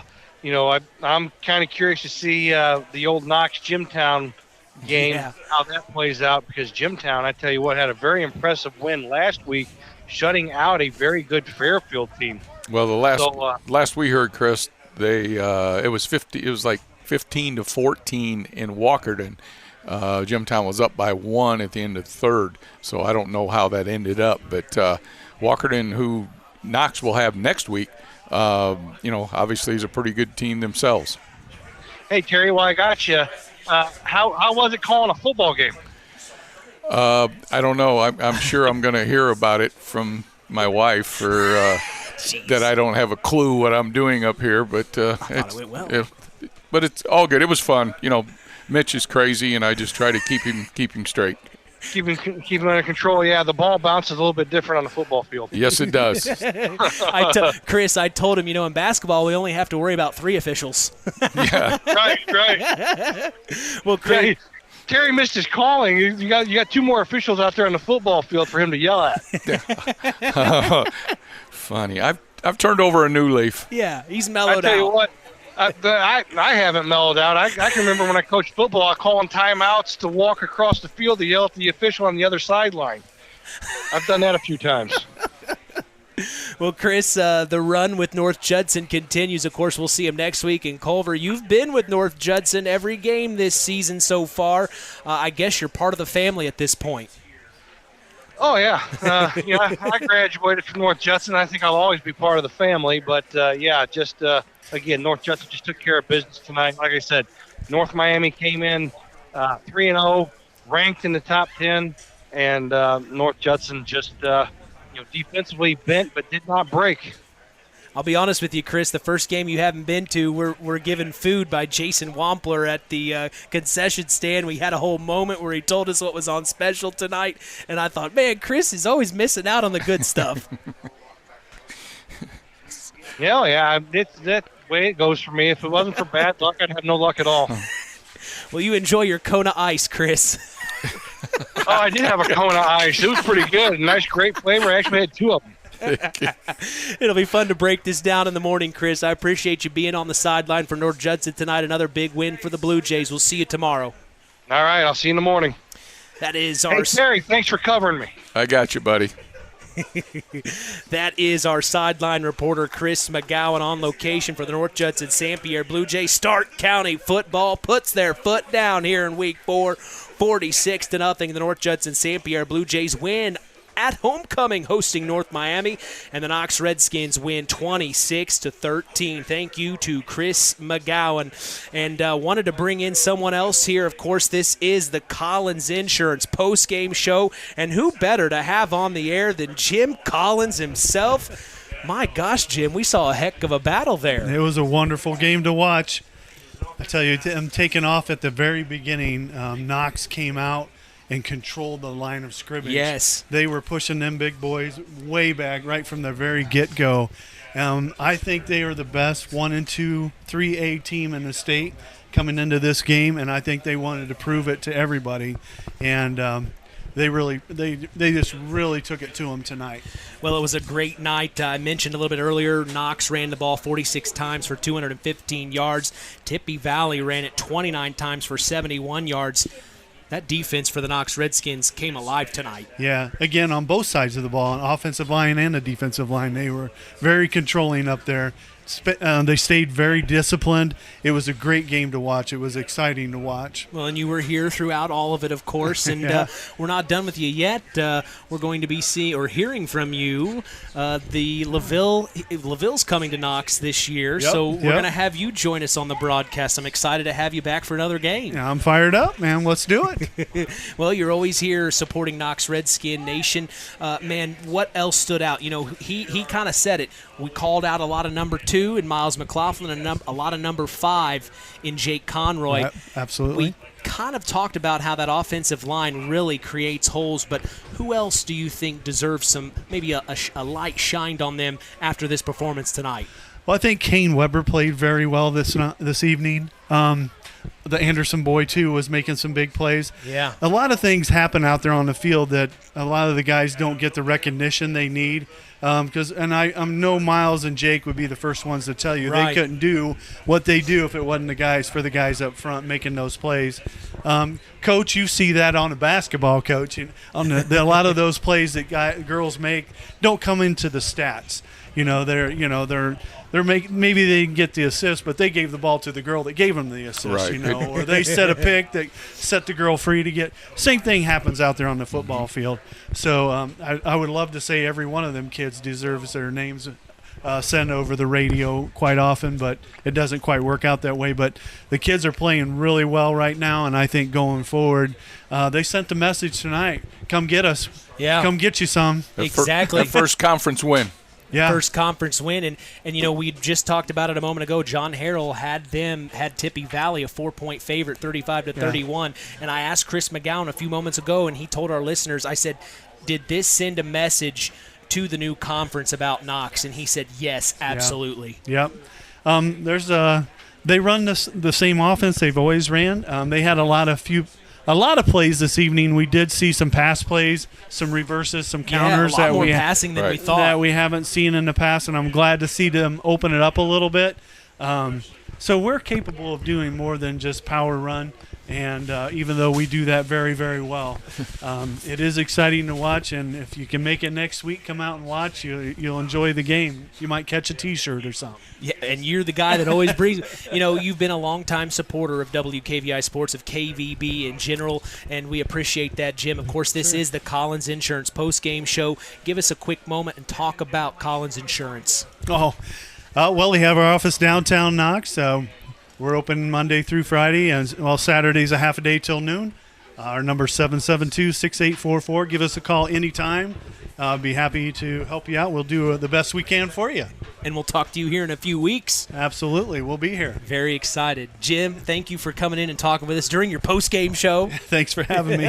No, thanks for being with us. Coach. Yeah, we appreciate it. Jim Collins here on the air. We're not done with him. We're going to see him in a few weeks as he will be here for that LaVille versus the Knox Redskin matchup. We're going to take a break and come back. We've still got some work to do. We may actually use Jim to help us out if we need it, but we need to come up with a Stark County Co-op play of the game, fellas. Oh, I got it. Oh, you've got it. Oh, Terry's got it already. Good. I got it. Well, we'll take a break and come back for the Stark County Co-op play of the game. This is the Collins Insurance postgame show, and you are listening to Kankakee Valley Broadcasting's WKVI. It's hard to believe, but time sure does fly by. Collins Insurance Agency in downtown Knox are celebrating over 30 years of taking care of all of your insurance needs in our communities. If I could turn back time. And we're not going anywhere. Stop in and see Jim and the crew at Collins Insurance Agency in downtown Knox. Insurance you can count on from a business you've trusted since 1989. Proud presidential partners of Western Reserve. On the way home from the game, a deer jumps in front of your truck. And now you've got to get that truck repaired. Make it easy on yourself. Take it to Mark's Body Shop. Mark's has done expert auto body service since 1998 and will work with you and your insurance provider for collision repair, custom body paint, and insurance work. And all work guaranteed by owner Mark Schell. Mark's Body Shop, proud to support high school sports. 772-7003. Since 1936, Standard Plumbing, Heating, and Air Conditioning have always taken pride in doing the job right. Third-generation owner Brian Hammond and his family have always set the standard when it comes to taking care of all your heating and cooling needs. Making your home a comfortable home is the absolute top priority. If you are uncomfortable in your home, give them a call at 574-936-4660. Follow them on Facebook. Let Standard Plumbing, Heating, and Air Conditioning help you take control of your comfort. It's time for the Stark County Co-op play of the game. Let's return to the voices of WKVI Sports, Mitch Columbi and Chris McGowan. As we noted, Collins Insurance is part of the broadcast, taking care of all your insurance needs. Jim Collins told me to tell you, call him anytime at 574-772-6844. That's Collins Insurance, supporting local high school sports. L&D Farms is a proud sponsor of local high school sports. They are no stranger to hard work and dedication and recognize the structure and discipline that goes into playing sports and being part of a team. L&D Farms wishes all local teams good luck this season. Finally, local Union USW 9551 is a proud sponsor of local high school sports. They believe in the future of these young adults and wish them luck as they take on their opponents this season. I turn things over now to our sports analyst, Terry Minix, in the house tonight. We appreciate him stepping in. What do you think our Stark County Co-op play of the game is tonight? Well, obviously, for the Redskins, there were a lot of great plays, but one that kind of stuck out for me was the beginning of that third quarter and getting that sack and that fumble. So I think Dominic Triska just kind of put the damper or put the sword in Tippecanoe Valley at that point, because we were able to, Miles got it and ran it in, and it was kind of like the fat lady was singing at that point. Well, and you had kind of mentioned, remember I asked you, I said, now to start the third quarter, how important is it that Tippecanoe Valley get some sort of points on the board? And you said you have to. They almost have to. I mean, it was like 14-3 or something, and then they had the ball, they go down, and they can get at least 3 points, or obviously a touchdown would have been great, but no, they end up, Triska come in, did a heck of a job, got that sack, fumble, and then one play, and Miles just decided, well, I'm going back in the end zone. I'm going to go in back in the end zone. I'm going to score some points for us here. I'm going to let myself eat. But, yeah, Dominic, that was a heck of a play, and I think that was one of the biggest turning points in this game. Well, congratulations to Dominic Triska for getting that amazing sack and fumble. Just a really good play, and that is our Stark County Co-op play of the game. Sideline Automotive is a hometown proud auto care shop, recently voted Stark County's best for tires and oil changes. Call Joe today at 574-249-5537. Osborne Advantage Real Estate is a proud sponsor of local high school sports and would love the opportunity to make you feel right at home here in Stark County. Call them today at 574-896-2567. Finally, Keener Construction is proud to be a Knox Redskin alum. They are excited to witness the Redskins take the field each week this season. We invite you to call Chad Keene at Keener Construction today for all your construction needs at 574-806-1387. Our Ashley Derrickson 5-star player of the game is on the way. This is the Collins Insurance post-game show, and of course you are listening to Kankakee Valley Broadcasting's WKVI. The Stark County Co-op has been a member-owned farm services co-op in Stark County since 1928. That's over 90 years, and they're still providing the same quality agronomy services to the farming community of Stark and surrounding counties. The Stark County Co-op is an LP and fuel provider. The Stark County Co-op purchases grain at both locations, Hamlet and Browns. You can reach them by phone at 1-800-782-3392, the Stark County Co-op. Pulaski Memorial Hospital. Quality care, closer to home. Pulaski Memorial Hospital is all about community and keeping our community spotlight shining on the accomplishments of our youth. That's why PMH is proud to be a sponsor of our local high school sports action on WKVI, our community radio station. Pulaski Memorial Hospital. Quality care, closer to home. It's hard to believe, but time sure does fly by. Collins Insurance Agency in downtown Knox are celebrating over 30 years of taking care of all of your insurance needs in our communities. If I could turn back time. And we're not going anywhere. Stop in and see Jim and the crew at Collins Insurance Agency in downtown Knox. Insurance you can count on from a business you've trusted since 1989. Proud presidential partners of Western Reserve. Time to announce the Ashley Derrickson 5-Star Player of the Game. Mitch?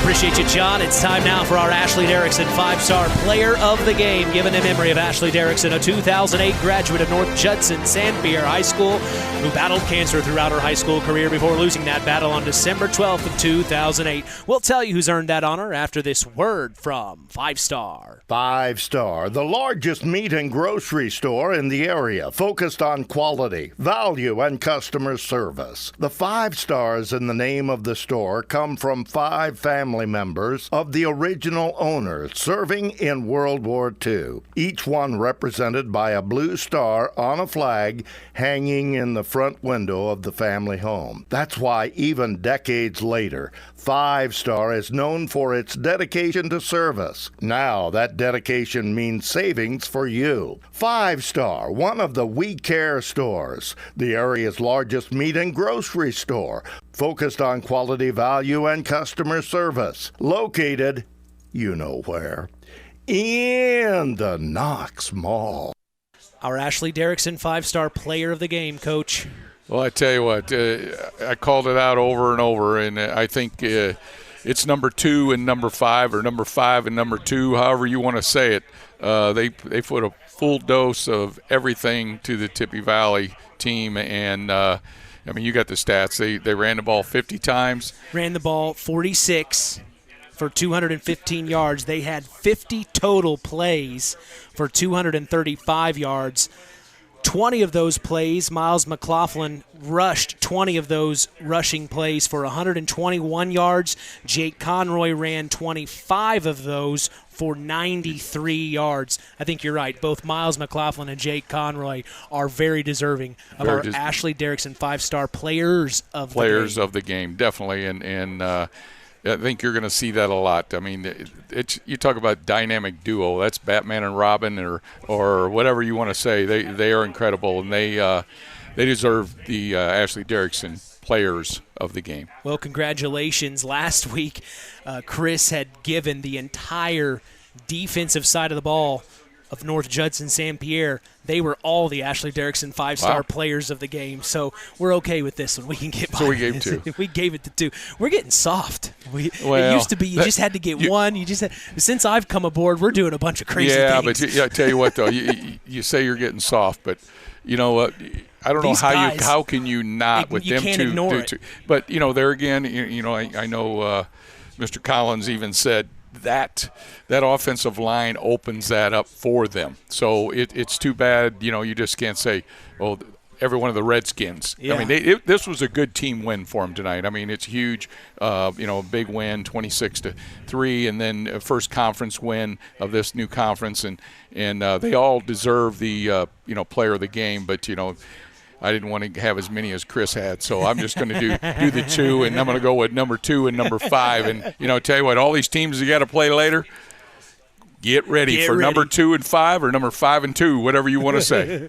Well, it'll be interesting to see what happens from here on. A huge win for the Knox Redskins as they enter their new conference, and they beat the Tippecanoe Valley Vikings 26-3. KVB's WKVI Sports is back in action next Friday, as we will be in beautiful Culver, Indiana, to see the Culver Cavaliers host the North Judson St. Pierre Blue Jays. We will be going live at 7 p.m. Eastern, 6 p.m. Central. That's right here on 99.3 FM and streaming throughout the world on WKVI.com. We also remind you to join us tomorrow morning on the Saturday Sports Line. That's the longest-running high school sports show in Indiana, thanks to our very own Harold Welter. We always have several of our area head coaches on hand as we go live at 9 a.m. Eastern, 8 a.m. Central on 99.3 FM and online at WKVI.com. If you missed the Saturday Sports Line, Don't worry. We remind you of the Saturday Sportsline replay every Sunday at 7 p.m. Eastern, 6 p.m. Central. Hey, follow us on social media. We are on Instagram at WKVI Sports, on X at KVB Sports, and on Facebook at Sports to the Max for all Kankakee Valley Broadcasting sports content. Final word from you tonight, Terry. Well, it was a lot of fun. It was a lot of fun. I mean, I'm obviously not a football guy, but I had a lot of fun with it, and hopefully I didn't say that. I hopefully I didn't hurt too many people out there listening to me. But I enjoy basketball probably more because I coached it. But I've been a Bear season ticket holder for 40 years, so I've seen a few games in my time. So. You know enough. Know enough to maybe be dangerous. I don't even consider what I did tonight dangerous, but I appreciate it, and hopefully I didn't hurt anybody. But let me tell you, you Redskin fans, you got to come out and watch this team. Our school never had football, but these guys are exciting, and I think you're going to see a lot of special things from them. When I always talked about state finals and stuff like that, and I don't want to get the cart ahead of the horse because Russ will probably slug me or something, and that's not what I'm trying to do. But this is it was a special season last year for you guys, but I think it could be very special in Stark County between the two schools, North Judson and Knox. Would that not be the coolest thing you ever seen? Wouldn't it? Both down there in Indianapolis. It'd be a busy weekend it would be neat as can be. But get a chance to come out and see them. Man, it would be a lot of fun if that did happen. It'd be a very, very busy weekend for me, but, I'd love to be there. But, Terry, I knew you'd do well because Chris, while he's been with me this is our third football season together, football, we've only done 14 games in each of those 2 seasons, and who knows how long we'll do this. With basketball season, we've done nearly 80 basketball games. I don't know if you knew that. So, you and I have done a lot of games together at this point. So you were my first call, and I appreciate you being here. Well, I appreciate you asking me, and I really did. I had a lot of fun, and I really did enjoy it. But, again, I'm just saying, come watch them. They're amazing. They are amazing. And you saw your buddy Greg at Eastock. I know you got to see him. He always comes and says hello. He's a good young man. Our final tonight from Community. Why are you laughing? I had to say that. He is a good guy. Our final tonight from Community Field, the Knox Redskins beat their new conference foe, the Tippecanoe Valley Vikings, 26-3. From all of us here at KVB, we thank you for listening to Indiana High School Football. For our sports analyst, Terry Minix, Chris McGowan on location in North Judson, our in-game announcer, John Thompson, I am Mitch Columby. The tradition continues. We are Kankakee Valley Broadcasting's WKVI. Thank you for listening to Indiana High School Football on Kankakee Valley Broadcasting's WKVI. Sponsored in part by Coca-Cola, Culver's Portside Marina, Nepco, Crane and Equipment Services, McGrath Refrigeration, Farm Fertilizers, Web Printing, and JT Shirt Shack, First Farmers Bank and Trust, Kankakee Valley REMC, Lawrence Farms, Mark's Body Shop in Knox, Zingo Express, Osborne Advantage Real Estate, Pulaski Memorial Hospital, Stark County Co-op, Keener Construction, The Auto Park with locations in LaPorte, Plymouth, and Bremen, Sideline Automotive, Standard Plumbing, Heating, and Air Conditioning, Collins Insurance, LAP Waste, Howard's Marathon of Winnemac, and 5 Star. We'd like to thank our sponsors for their dedication in supporting local high school sports and helping continue the tradition on Kankakee Valley Broadcasting's WKVI. Touchdown!